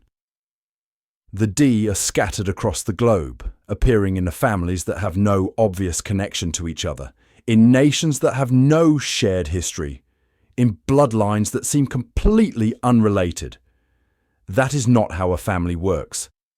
That is not how a bloodline propagates. That is how a class disperses after its institutional structure is destroyed. The Ancient Kingdom had administrators stationed throughout its alliance. When the 20 kings betrayed the coalition, when the civil war began, those administrators became targets. They were hunted. They were killed. They were forced to hide their identities and flee to the corners of the world. But they did not stop being D. They did not stop carrying the will that had defined their role in the Ancient Kingdom's order. They passed that will down to their children, and their children passed it to their children. And 800 years later we have people like Luffy and Roger who carry the D, without knowing what it means, who embody the ideals of the Ancient Kingdom, without understanding where those ideals came from. Chapter 1085 reinforces this interpretation in a way that most people did not catch, because they were too busy freaking out about Imu stabbing photographs. The Five Elders discuss the D in the context of the Nefertari family, in the context of Lily's letter, in the context of events from the founding of the world government. And the way they talk about it suggests that the D is not just an inherited initial, but a transmissible quality. Something that can spread, something that can be adopted. The D is not strictly genetic because if it were, the world government could have eliminated it through targeted elimination of bloodlines. Instead, the D persists because it is an idea wearing the disguise of a name. This is why I say the will of D is ideology, not bloodline. You do not become a D carrier by being born to the right parents. You become a D carrier by inheriting the will, by adopting the ideals, by becoming the kind of person who smiles at death and refuses to accept that the world cannot be changed. The D families that exist today are the descendants of ancient kingdom administrators who passed down both the initial and the philosophy it represents. But the philosophy is the important part. The initial is just a marker, a way of identifying people who carry a specific set of values that the world government has been trying to exterminate for 8 centuries. This interpretation explains why Blackbeard is such a problem for neat theories about the D Marshall D Teach is a D carrier. But he does not seem to embody the same ideals as Luffy or Roger. He is cruel where they are kind. He is cowardly where they are brave. He fears death where they smile at it. If the D were purely genetic, if it were just a bloodline trait, then Blackbeard's personality would not matter. He would be a D, regardless of his character. But if the D is primarily ideological, if it is about carrying a specific will rather than having specific ancestors, then Blackbeard represents something interesting. He has the initial without the ideology. He inherited the letter without inheriting the meaning behind it. Or maybe he inherited a different meaning. Maybe there were factions within the D, even during the Void Century. Maybe some administrators remained loyal to Joy Boy's ideals, while others saw the coming collapse and decided to position themselves for personal advantage. The ancient kingdom was not a monolith. It was an alliance of nations with different interests and different values. There is no reason to assume that the D administrators were perfectly unified in their beliefs. Some of them might have been opportunists. Some of them might have been willing to compromise with the 20 kings. Some of them might have decided that survival was more important than principle. Blackbeard might be the descendant of that faction, the D who collaborated, the administrators who betrayed their own class in exchange for survival. It would explain why he carries the initial without the will, why he has the name without the spirit, why he seems to represent everything the D is supposed to oppose while still technically being one of them. The D are not just enemies of the gods. They are what the gods used to be before they decided that being gods was more important than being good. So the D were the administrators of the ancient kingdom, the human infrastructure that held the global alliance together. And when the 20 kings betrayed the coalition, the D scattered to the winds carrying an ideology rather than just a bloodline. But we still have not answered the central question that the Fishman Island Poneglyph raises. The question that has been haunting this story since Robin first read those ancient words in chapter 628. What did Joy Boy actually promise? What was he apologizing for? What was the specific failure that required an indestructible stone monument to express his regret? The common interpretation is that Joy Boy promised to free the fishmen. He promised to bring them to the surface, to liberate them from their underwater existence, to give them a place in the sunlit world. And that interpretation is not wrong exactly, but it is incomplete in a way that misses the true scope of what Joy Boy was trying to accomplish. Joy Boy was not promising liberation. Joy Boy was promising elevation. And the difference between those two concepts is everything. Liberation implies escape. It implies leaving one place and going to another, fleeing from bondage to freedom. But the fishmen were not enslaved during the Void Century, at least not in the way they would later be enslaved by the celestial dragons. They were allies of the ancient kingdom. They were partners in the global coalition. They had Poseidon, one of the 3 ancient weapons, born among their royal family. The fishmen were not oppressed people begging for rescue. They were powerful allies who had agreed to a specific plan, a plan that involved using the ancient weapons to fundamentally reshape the world.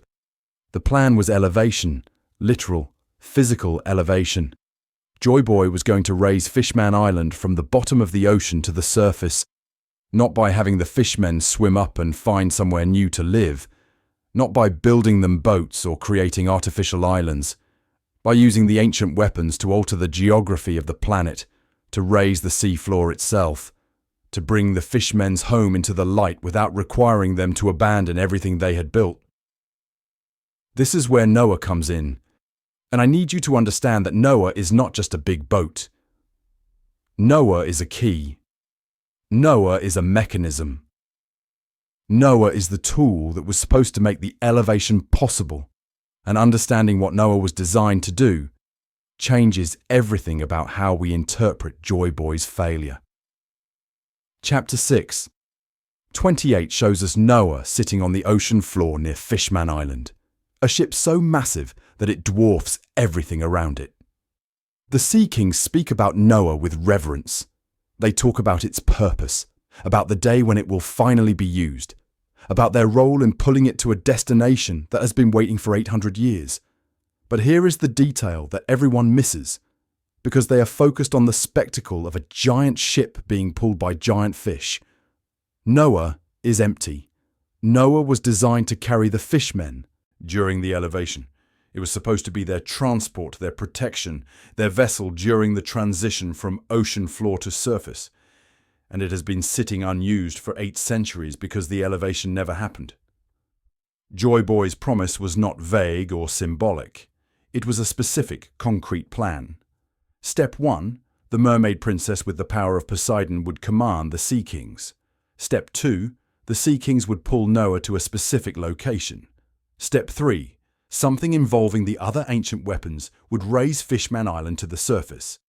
Step 4, Noah would carry the fishmen during the transition and deliver them safely to their new home above the waves. This was not a dream or a hope, or a someday maybe. This was an engineering project. This was a scheduled event. This was something Joy Boy had committed to doing at a specific time, and he failed. Why did he fail? Chapter 9. 68 gives us a clue, though Oda buries it in the middle of Odin's flashback where most readers are too distracted by other revelations to catch it. When Roger and his crew reach Laugh Tale, when they discover everything Joy Boy left behind, Roger laughs. He laughs so hard that he names the island after the sound of his own reaction. And then he says something that reframes the entire history of the Void Century. He says he wishes he had been born in the same era as Joy Boy. He says they were too early. Too early for what? Too early for whom? If Joy Boy's plan was just about using the ancient weapons to raise Fishman Island, what external factor would determine the timing? The weapons existed. Poseidon existed in the form of the mermaid princess of that era. Noah was built and waiting. Everything was ready for the elevation to happen. So what was missing? I believe the missing element was Poseidon herself. Not the Poseidon of Joy Boy's era, but a specific future Poseidon who would exist at a specific future time. The mermaid princess who held the power of Poseidon during the Void Century was Joy Boy's ally. But she was not the right Poseidon for the plan to work. Something about the timing was wrong. Something about the alignment of elements that needed to come together was off by centuries. Joy Boy realized, probably too late, that he could not complete the promise with the tools available to him. The plan required waiting. The plan required a future generation. The plan required someone who would be born 800 years later. Shirahoshi. Chapter 10. 43 confirms that Joy Boy has returned in the form of Luffy. The original Joy Boy failed and promised that someone would come after him who could succeed, and that someone has now arrived, in the same era as the current Poseidon, in the same era as the keys to finding Laugh Tale, in the same era as everything that was too early 800 years ago. The timing is finally right. The elements have finally aligned. The promise Joy Boy made to the fishmen, the promise Roger realized he could not keep because he was still too early. The promise that has been waiting 800 years for fulfillment can finally be kept. But here is the part that breaks my heart a little bit. The part that makes Joy Boy such a tragic figure rather than just a failed hero. Joy Boy knew. He knew that he could not keep the promise. He knew that the timing was wrong. He knew that everything he had worked for, everything he had built, everything he had sacrificed was not going to result in the world he wanted to create. And instead of giving up, instead of abandoning the fishmen and the ancient kingdom and everyone who had believed in him, He built a system for the future to succeed where he had failed. The Poneglyphs, the road Poneglyphs, Noah, the message on Fishman Island, the inheritance of the will through the D-carriers. Joy Boy spent the end of his life not trying to win the war he had already lost, but preparing for a war that would be fought centuries after his death. He said, "I cannot do this, but someone will.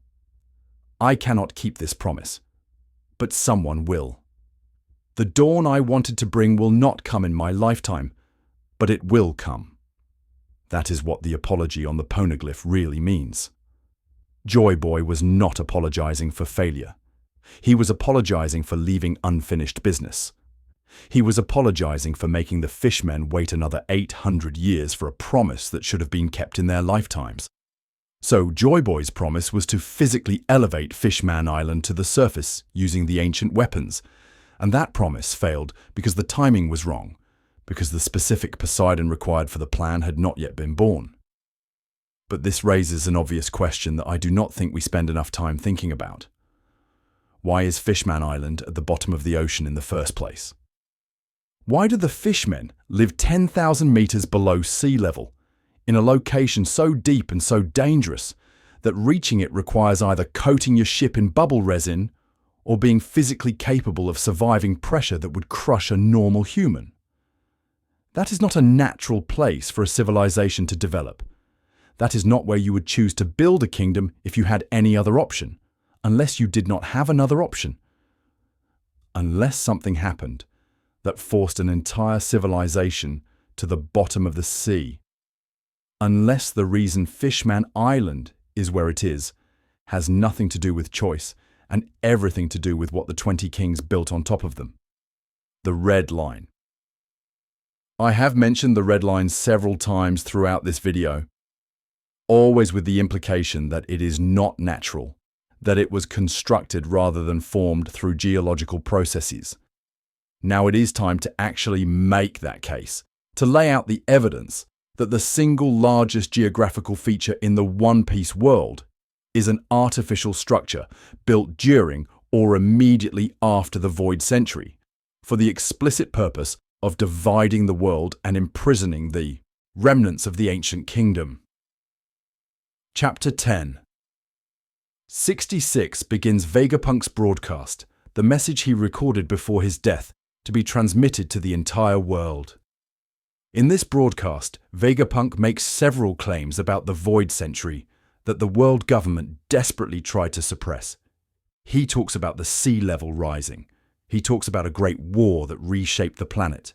He talks about continents that sank beneath the waves, but the detail that caught my attention, the detail that I think most people glossed over because they were focused on other revelations, is the implication that the world's current geography was deliberately created. Chapter 11. 15 continues this theme and makes it even more explicit. Vegapunk describes a world that existed before the Void Century, a world where the continents were configured differently, where the seas were connected differently, where travel between nations was fundamentally different from how it works in the present day. He implies that the One Piece world was not always divided into 4 separate oceans by perpendicular barriers.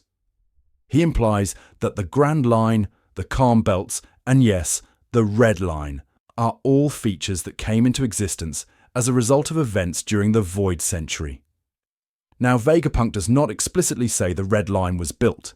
He does not come out and declare that the 20 kings used the ancient weapons to construct a continent-sized wall around the entire planet. But think about what he does say. Think about what the implications of his revelations actually are. The sea level rose dramatically during the Void Century. Continents sank. The geography changed so completely that the world before and after are almost unrecognizable.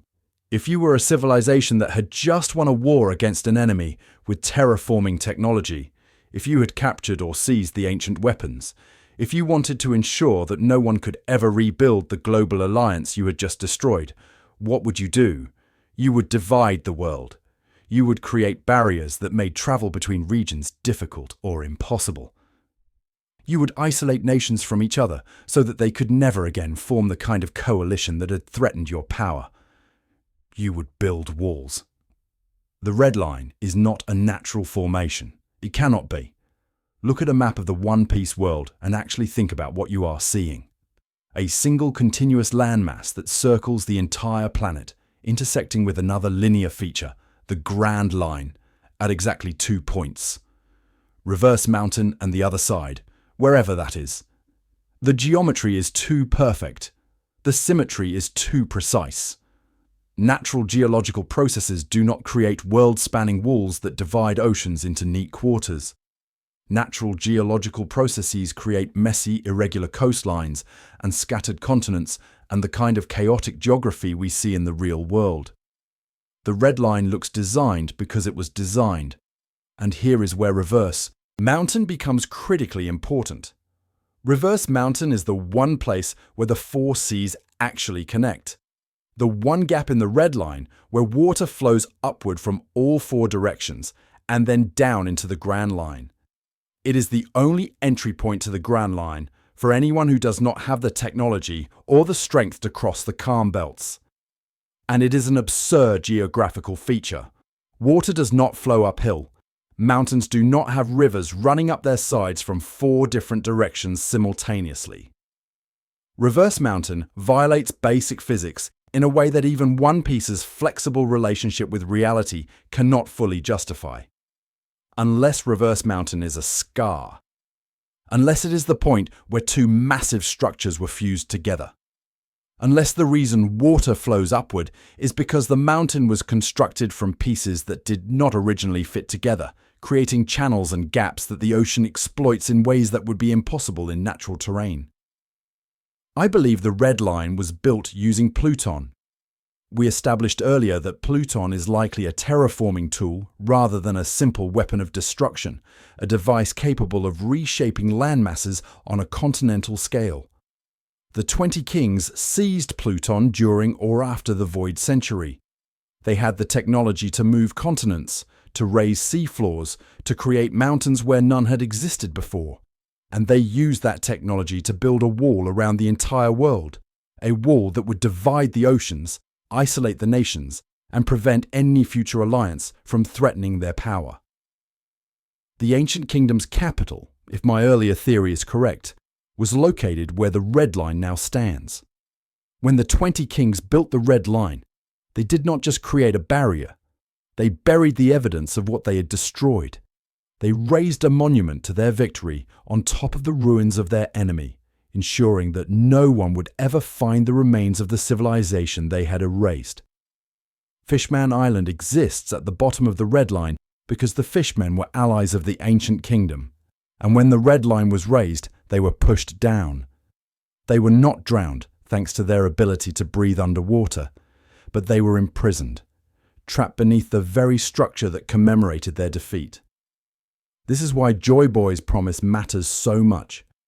Raising Fishman Island to the surface is not just about giving the fishmen a nicer place to live. It is about undoing the world government's original crime. It is about tearing down the wall that has divided the world for 8 centuries. It is about returning the planet to what it was before the 20 Kings decided that division and isolation were preferable to connection and alliance. The red line is not geography. It is a prison. It is a monument. It is the physical manifestation of everything the world government wanted to achieve when they betrayed the ancient kingdom and seized control of the world. And Luffy, whether he knows it or not, is sailing toward the moment when he will have to decide whether to tear it down. Every theory about the end of One Piece, every speculation about what Luffy will do when he finally reaches Laugh Tale and learns the truth, eventually comes back to the red line. Destroying it would create the All Blue, the ocean where all 4 seas merge into one. Destroying it would free Fishman Island from its underwater prison.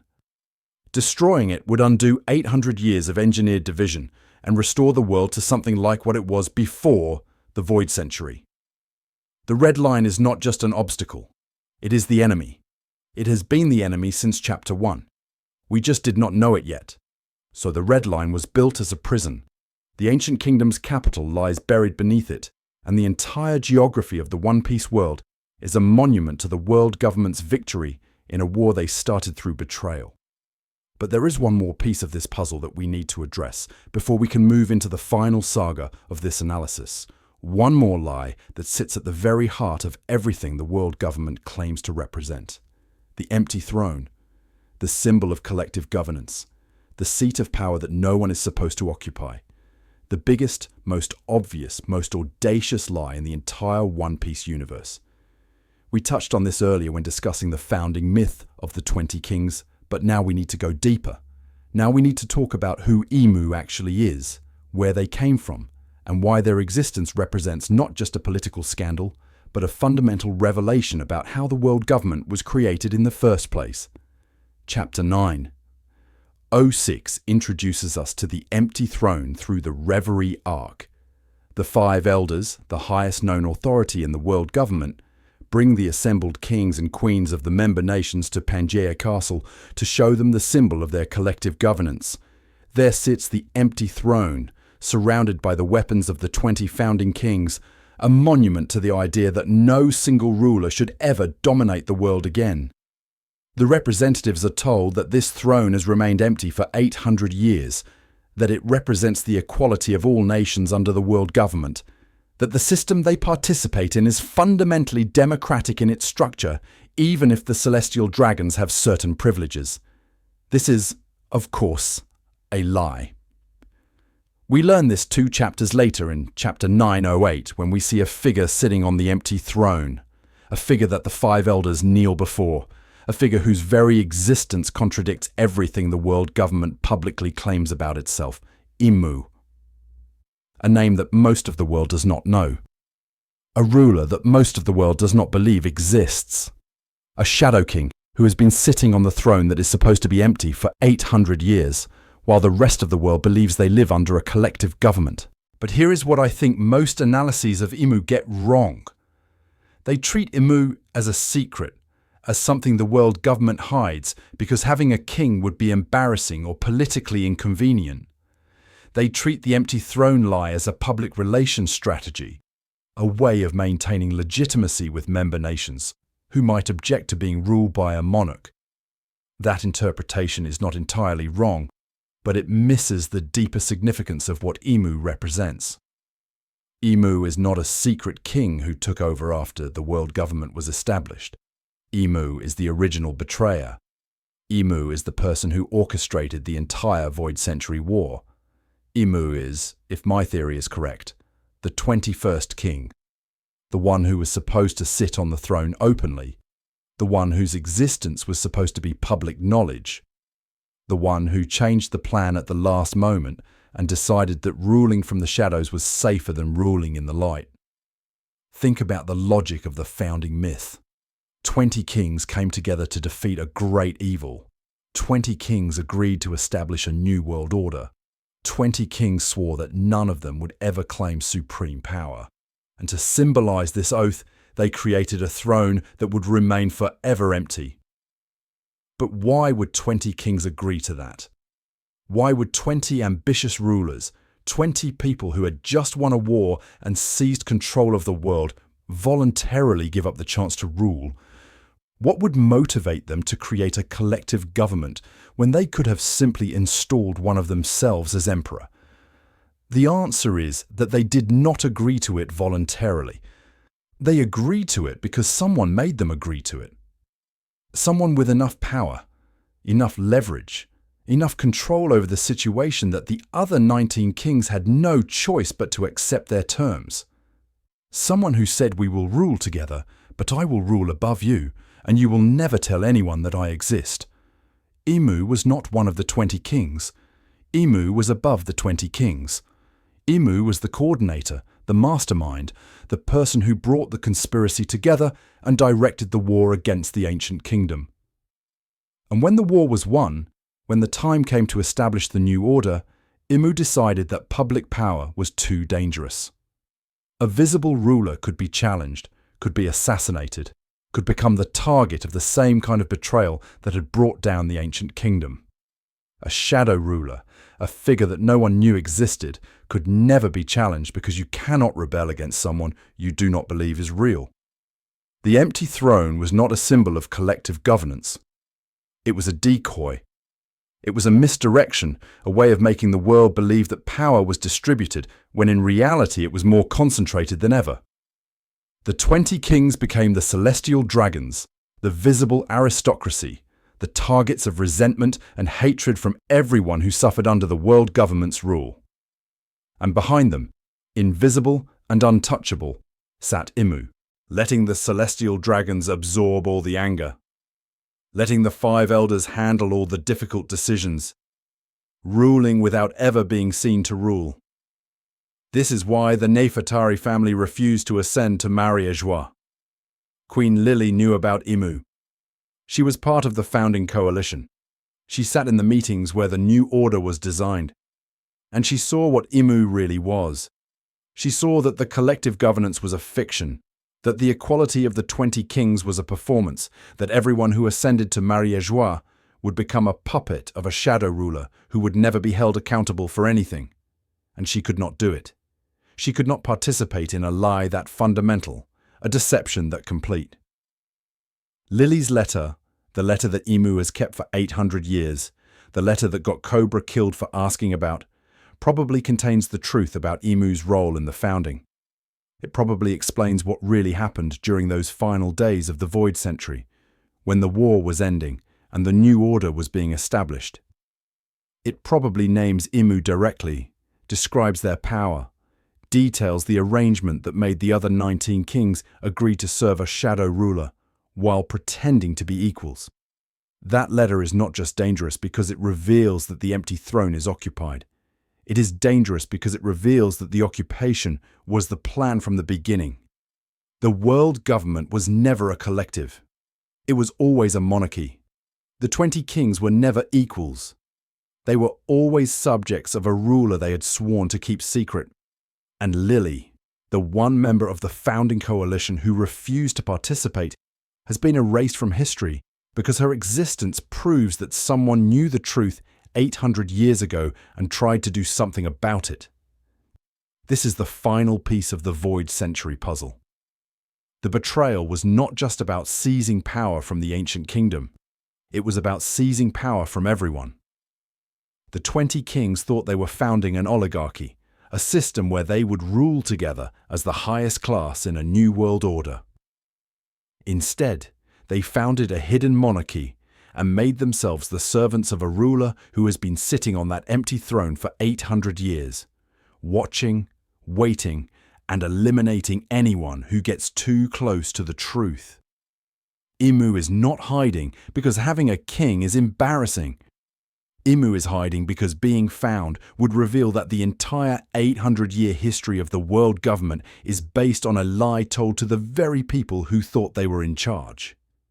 We have spent 3 sagas tearing apart the lies, examining the evidence, and constructing a theoretical timeline of the Void Century that accounts for everything fictional pirate creator man has shown us across 27 years of manga.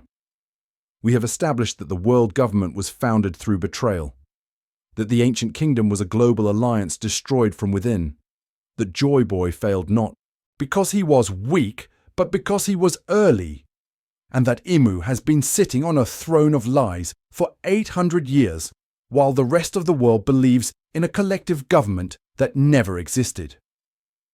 Now we need to talk about what all of this means. Not historically, not theoretically, but personally.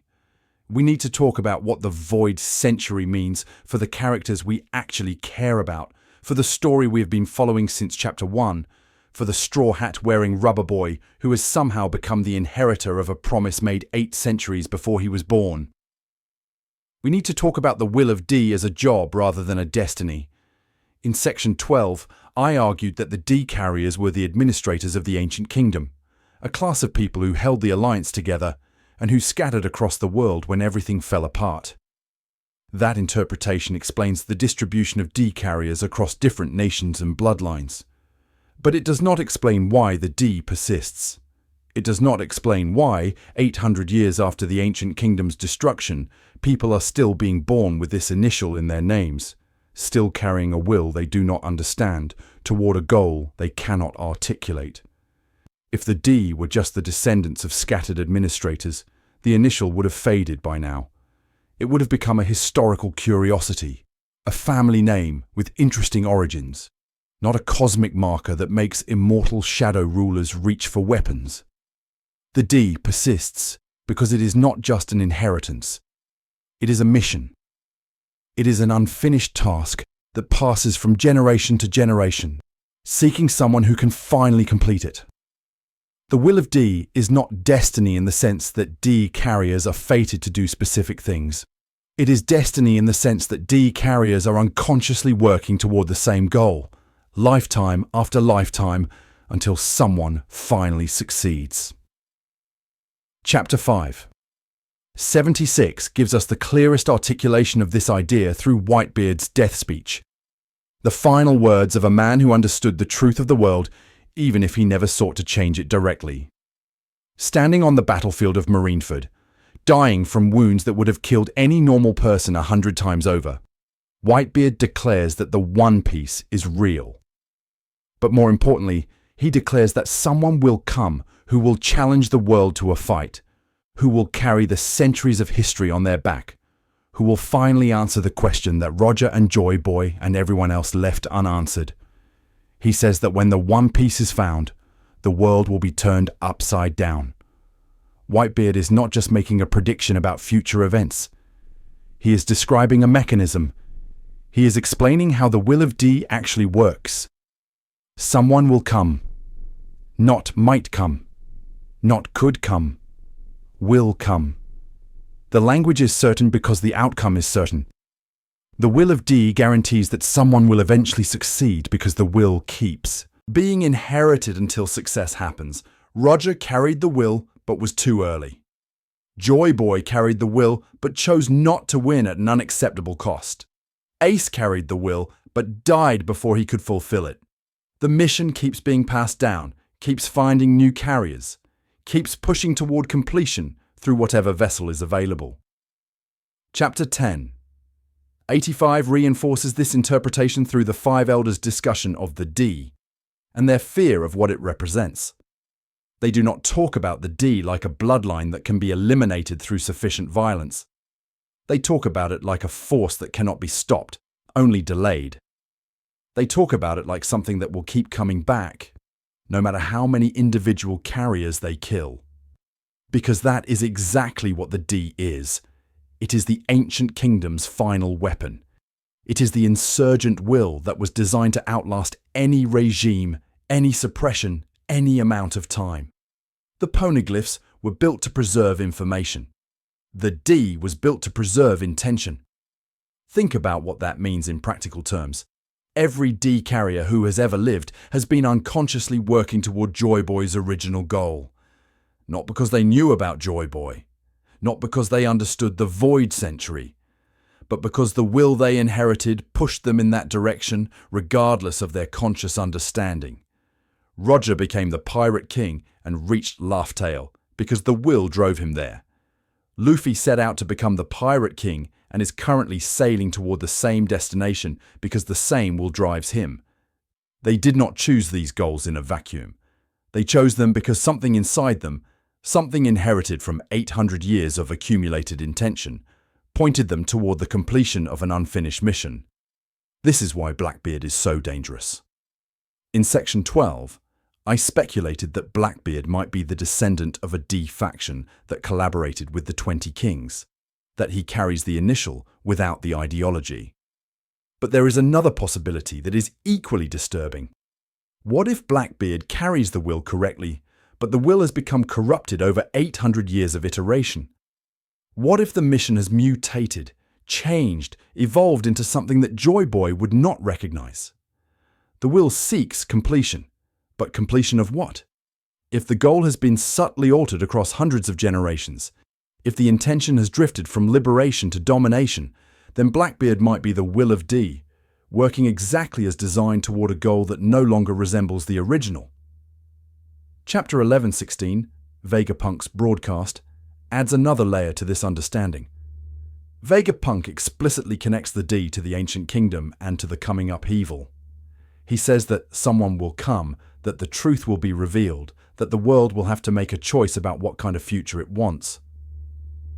He is describing the activation of a system that has been dormant for 8 centuries, a mechanism that is finally approaching the conditions necessary for completion. The will of D is not destiny, because D carriers can choose what to do with the intention they inherit. Roger chose to start a new era rather than complete the mission himself. Ace chose to protect his brother rather than pursue the One Piece. Law chose revenge against Doflamingo before eventually choosing to support Luffy's journey. The will provides direction, but the carrier provides decision. The mission advances through each generation, but how it advances depends on the choices of the people who carry it. Luffy is not special because he is destined to succeed. Luffy is special because he has made choices that align perfectly with the original intention of the will of D in ways that no previous carrier has managed. He wants freedom, not power. He wants to help his friends, not defeat his enemies. He cannot stand to see people cry, which is apparently the exact same personality trait that defined the original Joy Boy. Luffy is not fulfilling a prophecy. He is completing a job application that has been open for 800 years, and he happens to be the first candidate whose resume matches the original job description. The will of D will continue to produce carriers until the mission is complete. Luffy is not the last D. He is just the one who might finally finish what Joy Boy started. So the will of D is a mission rather than a destiny, an inherited intention that has been passed down for 800 years, seeking someone who can finally complete Joy Boy's unfinished work. But if that is true, if multiple D carriers have existed across the centuries, all pushing toward the same goal, why Luffy? Why now? What makes this particular rubber idiot in a straw hat different from all the other D carriers who came before him? Roger had the will. Roger reached Laugh Tale. Roger learned the truth and laughed, and then decided he was too early. What does Luffy have that Roger did not? The obvious answer is timing. Luffy exists in the same era as Shirahoshi, the current Poseidon, the mermaid princess who can command the Sea Kings. Luffy exists in an era when the Fourth Road Poneglyph has been located, when the world government is showing cracks in its 800-year foundation, when revolutionary movements are gaining momentum and the balance of power is shifting in ways that create opportunity for change. Roger was too early because the elements had not yet aligned. Luffy is on time because those elements are finally in place. But timing is not enough. Timing explains why the mission can be completed now. It does not explain why Luffy is the one who will complete it. Other D carriers exist in the current era. Blackbeard is a D carrier and he is also seeking the One Piece. Law is a D carrier and he has been actively involved in challenging the world government. If timing were the only factor, any of them could theoretically be the one to finish Joy Boy's work. So there has to be something else. There has to be something about Luffy specifically that makes him the right person for this particular moment in history. Chapter 10. 43 and 1044 give us the answer, though Oda buries it in the middle of Luffy's awakening so that readers are too distracted by the spectacle to fully appreciate what they are being told. When Luffy's heart stops on the rooftop of Onigashima, when he lies there defeated by Kaido, something happens. His heartbeat returns with a new rhythm. His body begins to transform. His hair turns white, his clothes turn white, and he starts laughing with a joy that seems completely inappropriate for someone who was dead 30 seconds ago. And Zunesha, the elephant who has been walking for 800 years waiting for this moment, says the words that change everything. Joy Boy has returned. Not a descendant of Joy Boy, not someone carrying Joy Boy's will. Joy Boy himself, in some meaningful sense, is back. Luffy did not inherit the title. He claimed it. He became the thing that Joy Boy was, stepped into the role that had been vacant for 8 centuries, filled a position that had been waiting for someone with exactly the right qualifications to come along and occupy it. So what are those qualifications? What did Luffy do, or what is Luffy like, that allowed him to become Joy Boy when so many others failed? The answer is scattered across the entire series, but it crystallizes in one specific character trait that Oda has emphasized over and over again since Chapter 1. Luffy cannot stand to see people cry. This is not metaphorical. This is not me doing abstract literary analysis. This is a concrete, observable pattern in Luffy's behavior that has been consistent since the very first chapter of the manga. When Luffy sees someone suffering, when he sees someone crying, when he encounters genuine distress and despair, he acts. He does not calculate costs and benefits. He does not weigh strategic considerations. He does not ask whether the person deserves help or whether helping them will advance his own goals. He simply cannot tolerate the existence of suffering in his presence, and he will do whatever it takes to make it stop. Nami crying about Arlong and her village. Vivi crying about Alabasta and her country. Robin crying about wanting to live. Shirahoshi crying about her mother and her imprisonment. Over and over and over again, the pattern repeats. Someone cries. Luffy responds, and the response is always the same. I will help you. I will fight for you. I will tear down whatever system or person or obstacle is making you suffer, and I will not stop until you can smile again. This is not strategic behavior. This is not the calculated action of someone pursuing the One Piece or seeking to become Pirate King. This is compulsion. This is a fundamental aspect of who Luffy is as a person, so deep and so unshakable that he could not change it even if he wanted to. Luffy helps people because he cannot do otherwise. The sight of genuine suffering creates a response in him that bypasses all rational consideration and goes straight to action. And according to everything we have learned about Joy Boy, this is exactly what the original Joy Boy was like. Joy Boy made a promise to the fishmen because he saw them suffering and could not accept it. Joy Boy tried to raise Fishman Island because the idea of people living in darkness at the bottom of the ocean was intolerable to him. Joy Boy apologized on the Poneglyph because he could not keep his promise, and the failure to relieve suffering caused him genuine, lasting anguish that he felt compelled to express in stone that would last for centuries. The qualification for becoming Joy Boy is not strength. Luffy is strong, but he is not the strongest person in the One Piece world. The qualification is not intelligence. Luffy is, to put it charitably, not a strategic thinker. The qualification is not even the will of D, since other D carriers exist who have not become Joy Boy.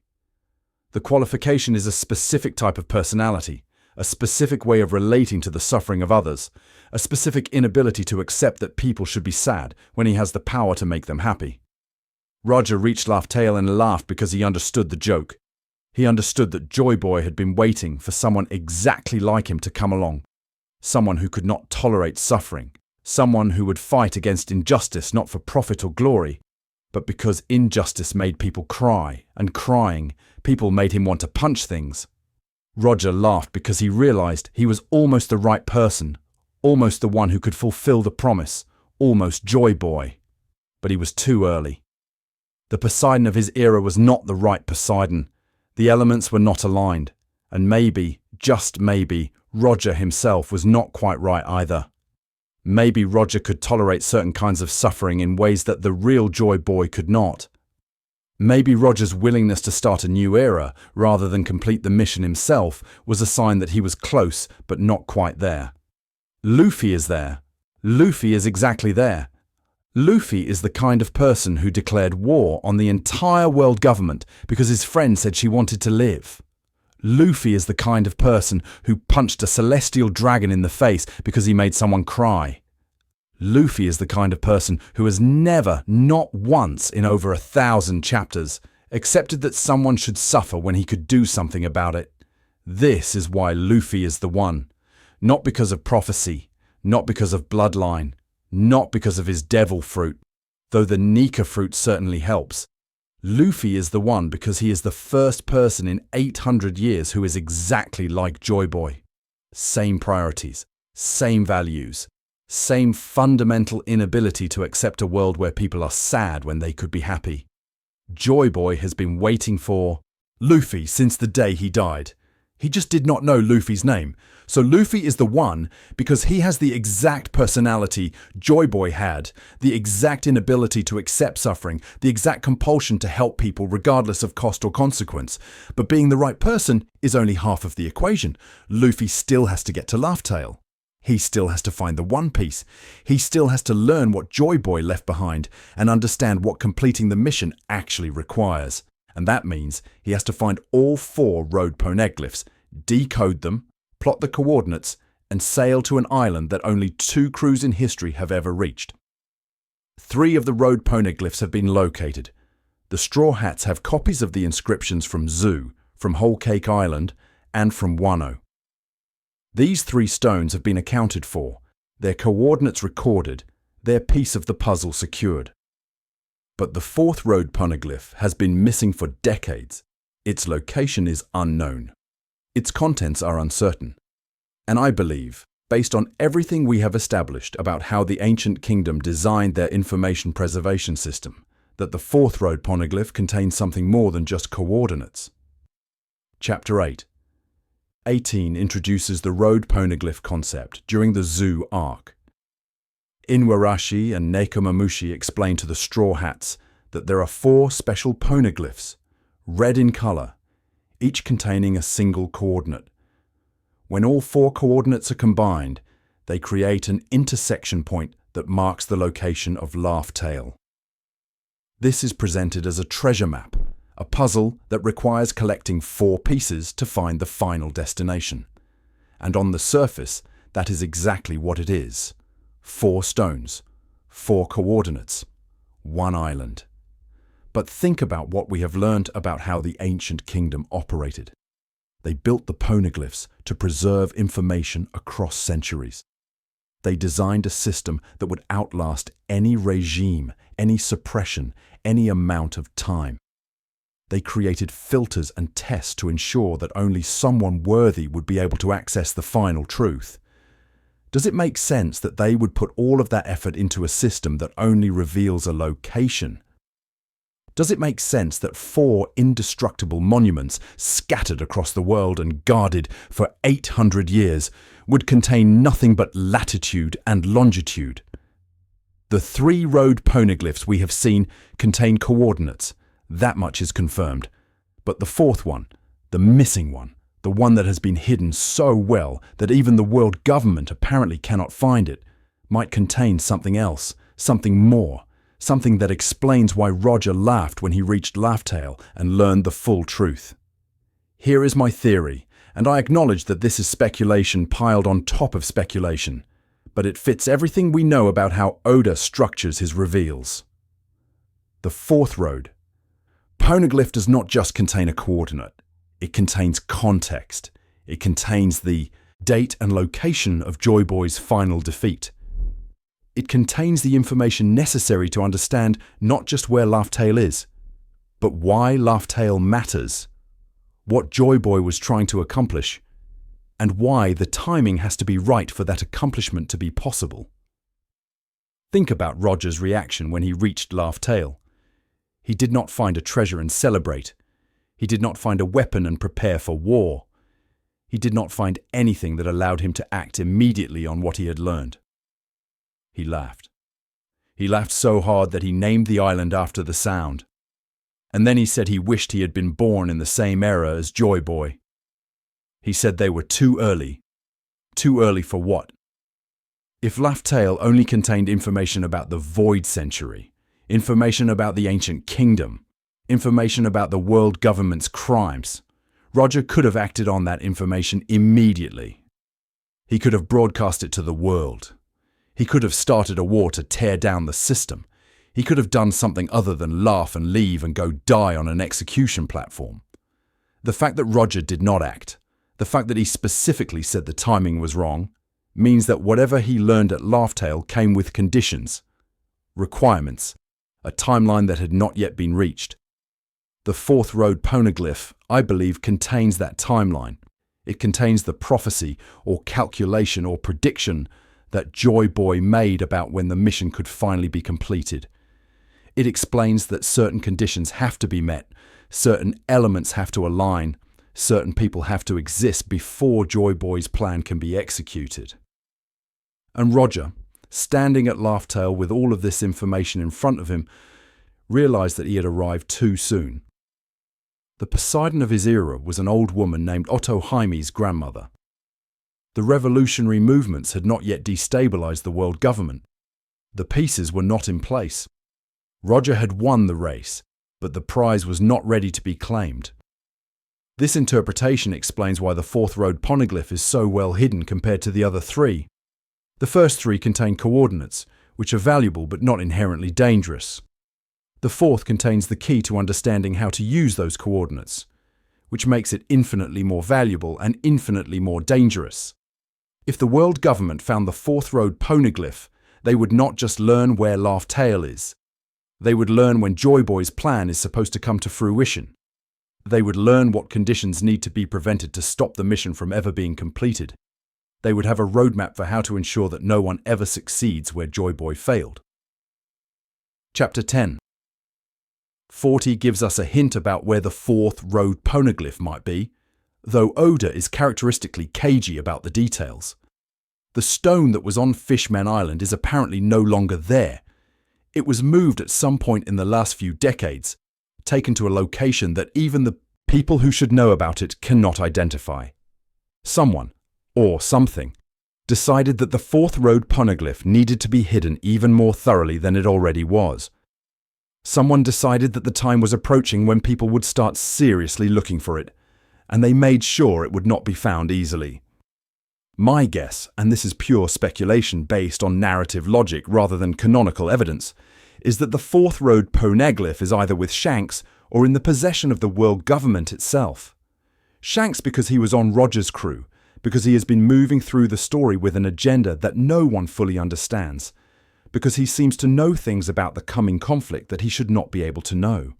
The world government because they have been hunting poneglyphs for 800 years, because Emu clearly knows more about Joy Boy's plan than anyone else alive, because having the fourth stone would explain why they are so confident that no one will ever complete the mission. Either way, finding the fourth road Poneglyph is not just about getting a coordinate. It is about getting the final piece of context that transforms a treasure hunt into a world-changing mission. Roger found all four. Roger understood the full picture, and Roger decided that the best thing he could do with that understanding was to start a new era of piracy that would eventually produce someone capable of doing what he could not. The fourth road. Poneglyph is not missing, it is waiting, just like everything else Joy Boy left behind. So the fourth road Poneglyph contains not just coordinates, but context, the timeline and conditions necessary for Joy Boy's plan to finally succeed.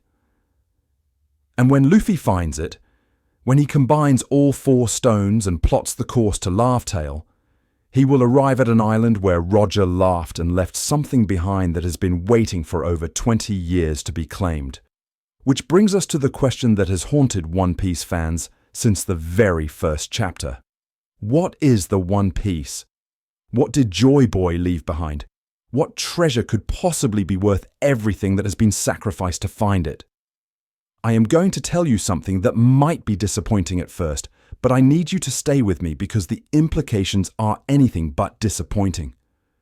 The One Piece is not treasure. Not in the conventional sense. It is not gold or jewels or weapons or some kind of ultimate power that will let Luffy defeat all his enemies. The One Piece is proof.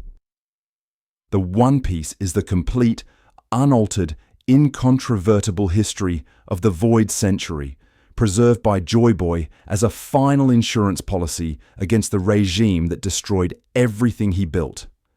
Think about what we have established across this entire analysis. The world government's power rests on a foundation of suppressed truth. Everything they have built, every institution they control, every claim to legitimacy they make is based on the lie that they were heroes, who saved the world from a dangerous enemy. The empty throne is supposed to be empty. The 20 kings were supposed to be equals. The void century is supposed to be unknowable. If any of these lies were definitively exposed, if the truth about what the world government actually did was broadcast to every corner of the world with evidence that could not be denied, the entire system would collapse. Not slowly, not gradually, but instantly. The member nations would revolt, the Marines would fracture, the celestial dragons would be dragged from Marie-Joie and made to answer for 800 years of crimes committed under the cover of a fabricated history. The One Piece is the weapon that makes that collapse possible. Chapter 5. 76. Whitebeard's death speech gives us the clearest hint about what the One Piece actually represents. Whitebeard does not describe it as something valuable or powerful in a conventional sense. He describes it as something that will turn the world upside down. He says that when someone finds the One Piece, a great battle will engulf the entire world. He connects it explicitly to the history that the world government has been hiding, to the truth they fear more than any weapon or any enemy. Whitebeard is not describing a treasure, he is describing a revelation. He is describing the moment when 8 centuries of lies finally collapse under the weight of exposed truth. Chapter 968, Odin's flashback to reaching Laughtale with Roger, adds another layer. When the Roger pirates arrive at Laughtale, when they see what Joy Boy left behind, Roger laughs. Odin laughs. The entire crew laughs. They laugh so hard that they name the island after the sound. And then Roger says something that reframes everything. He says he wishes he had been born in the same era as Joy Boy, and he says they were too early. This is not the reaction you have to find in conventional treasure. This is the reaction you have to finding a message, a plan, a system that requires specific conditions to be activated. Roger and his crew understood what Joy Boy wanted them to do with the One Piece, but they could not do it because the timing was wrong. What could require specific timing? What could be waiting at Laughtale that would make Roger laugh at the cosmic joke of arriving too early? A broadcast, a revelation, a message intended for the entire world that could only be delivered when the world was ready to hear it. Joy Boy did not leave behind treasure for someone to claim. He left behind truth for someone to share. And sharing that truth requires conditions that did not exist in Roger's time, conditions that may only now be falling into place. Vegapunk's broadcast in Chapter 1116 is, I believe, a preview of what the One Piece is designed to accomplish. Vegapunk, facing his own death, recorded a message intended to reach every person in the world simultaneously. He used the technology at his disposal to ensure that the truth about the Void Century would be heard by everyone, not just the people who happened to be in the right place at the right time. And the world government panicked. They threw everything they had at stopping that broadcast, at preventing the truth from spreading, at maintaining the lies that hold their system together. Now imagine that broadcast with 800 years of accumulated evidence behind it. Imagine a message that does not just claim the world government is built on lies, but proves it. Imagine documentation of every crime, every betrayal, every manipulation that the 20 kings and their descendants have committed since the founding.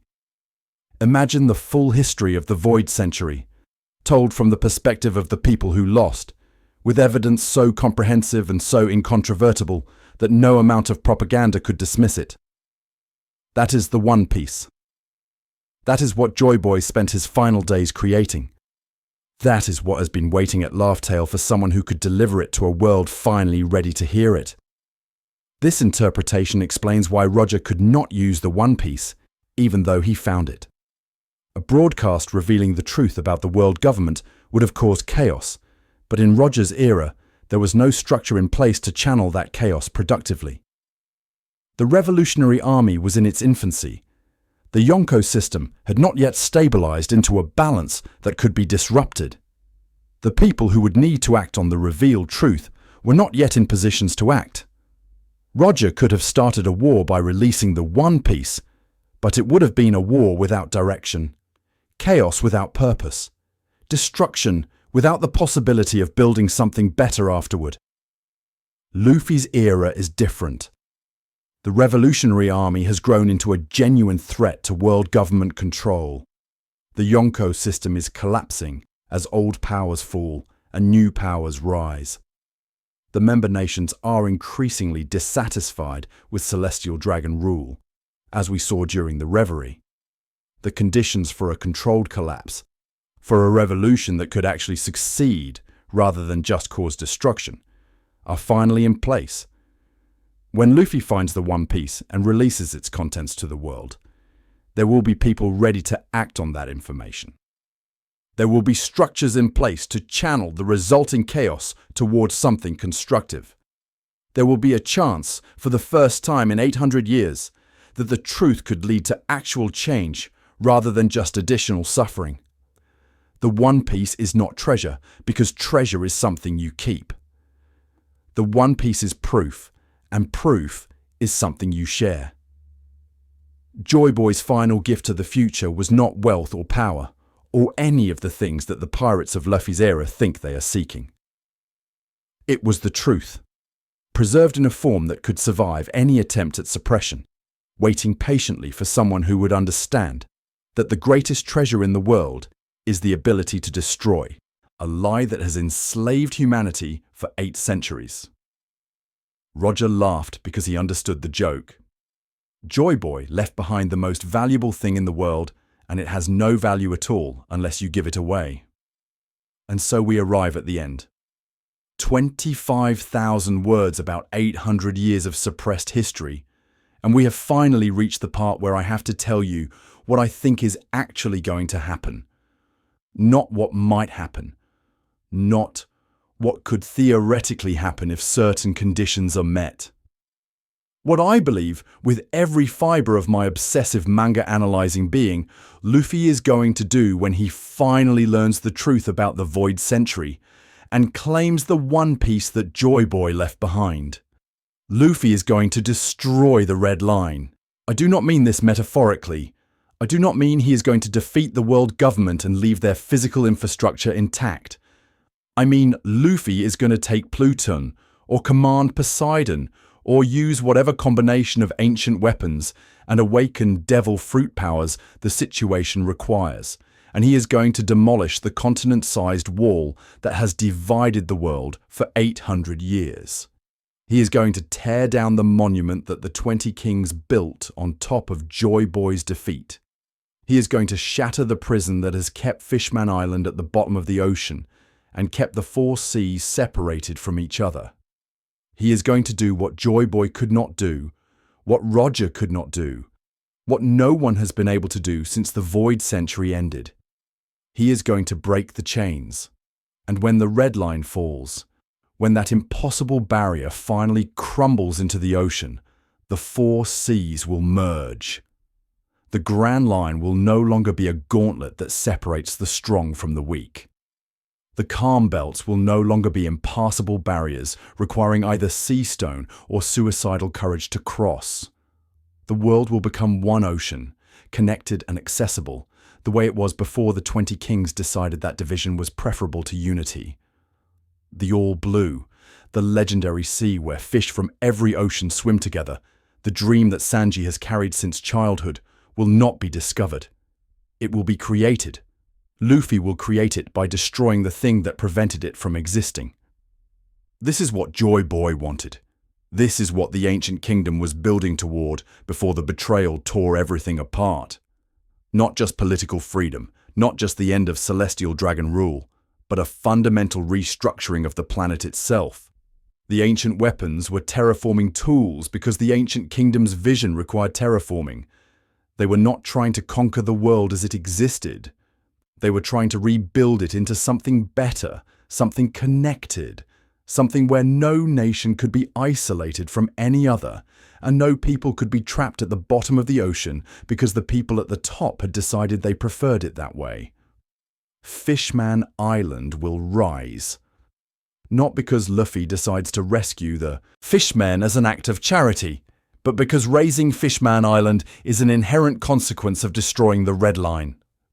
The fishmen have been waiting 800 years for Joy Boy's promise to be fulfilled, and fulfillment will come not as a targeted rescue mission, but as a side effect of tearing down the structure that pushed them underwater in the first place. Shirahoshi will command the Sea Kings. The Sea Kings will pull Noah, and the fishmen will finally see the sunlit world that Joy Boy swore they would reach 8 centuries ago. Marie-Joie will fall. The holy land of the celestial dragon sits on top of the red line at the exact center of the structure that divides the world. When the red line is destroyed, Marie-Joie goes with it. The descendants of the 20 kings, the self-proclaimed gods who have ruled from above for 800 years, will come crashing down into the ocean that their ancestors tried to divide. Imu, whoever or whatever Imu actually is, will no longer have a throne to sit on, empty or otherwise. The shadow ruler will be exposed to the same light that illuminates everyone else, and for the first time in 8 centuries, the world will see who has actually been in charge. The One Piece, the complete history of the Void Century preserved by Joy Boy, will be broadcast to everyone. Luffy will not keep the truth for himself. He will not use it as leverage or as a weapon to be deployed strategically. He will give it away freely to everyone, because that is who Luffy is. That is who Joy Boy was. The truth belongs to the world, and Luffy will make sure the world receives it. Every lie the world government has told, every crime they have committed, every manipulation and suppression and murder they have carried out in the name of maintaining their power will be exposed.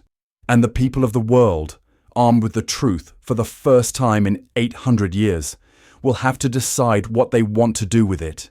This is the dawn. This is what the Kozuki clan preserved in their prophecy, what the minks have been waiting for, what every inherited will has been pushing towards since Joy Boy first failed and promised that someone would come after him who could succeed. The night of the world government's rule is going to end. The sun is going to rise on a world without walls, without artificial divisions, without lies maintained through violence and suppression. Luffy does not know any of this yet. He is just a kid who wants to be the Pirate King, because being the Pirate King means being the freest person on the ocean. But freedom, real freedom, the kind of freedom Joy Boy died trying to create, requires more than personal liberty. It requires destroying the systems that prevent liberty from existing. And here is where we come full circle, back to where we started 25,000 words ago. I told you at the beginning of this video that everything you think you know about the Void Century is wrong. I told you that the world government has constructed a system of lies so complete, so thorough, so deeply embedded in every institution and every assumption that even people who discover the truth cannot prove it was not fabricated. I told you that we have been treating the Void Century like a mystery when we should have been treating it like a crime scene. Now you understand. The Void Century was not a mysterious period of lost history. It was a century of betrayal, war, and deliberate erasure carried out by traitors who wanted to rule a divided world. Joy Boy was not a failed hero who lost a noble war. He was a man who had the power to win and chose not to, because winning would have required becoming the monster he was fighting against. The world government is not a flawed but legitimate institution. It is a regime built on lies, maintained through terror, ruled by a shadow monarch who has been sitting on a throne of deception for 800 years. Everything we thought we knew was wrong, because everything we thought we knew was what they wanted us to think. But the dawn is coming. Luffy is coming. The truth is coming. And when it arrives, when the red line falls and the seas merge and the history of the Void Century is finally broadcast to every corner of the world, the 800-year night will end. Not because destiny decreed it, not because prophecy guaranteed it, but because a kid who cannot stand to see people cry decided that he was going to become the Pirate King. And becoming the Pirate King means tearing down everything that makes people sad. Joy Boy would be proud. I think he would laugh. And that, my fellow obsessives, is the definitive timeline of the Void Century. Every piece of evidence examined, every lie deconstructed, every theory built from the canonical fragments that fictional pirate creator man has scattered across 3 decades of manga for us to find and assemble. I have been your lead coroner on this autopsy of 800 years of fictional pirate history, and I hope you found it as exhausting and exhilarating as I did. But you let me know what you think in the comments. And please do subscribe to this channel for consistent injections of One Piece culture administered directly into your YouTube feed.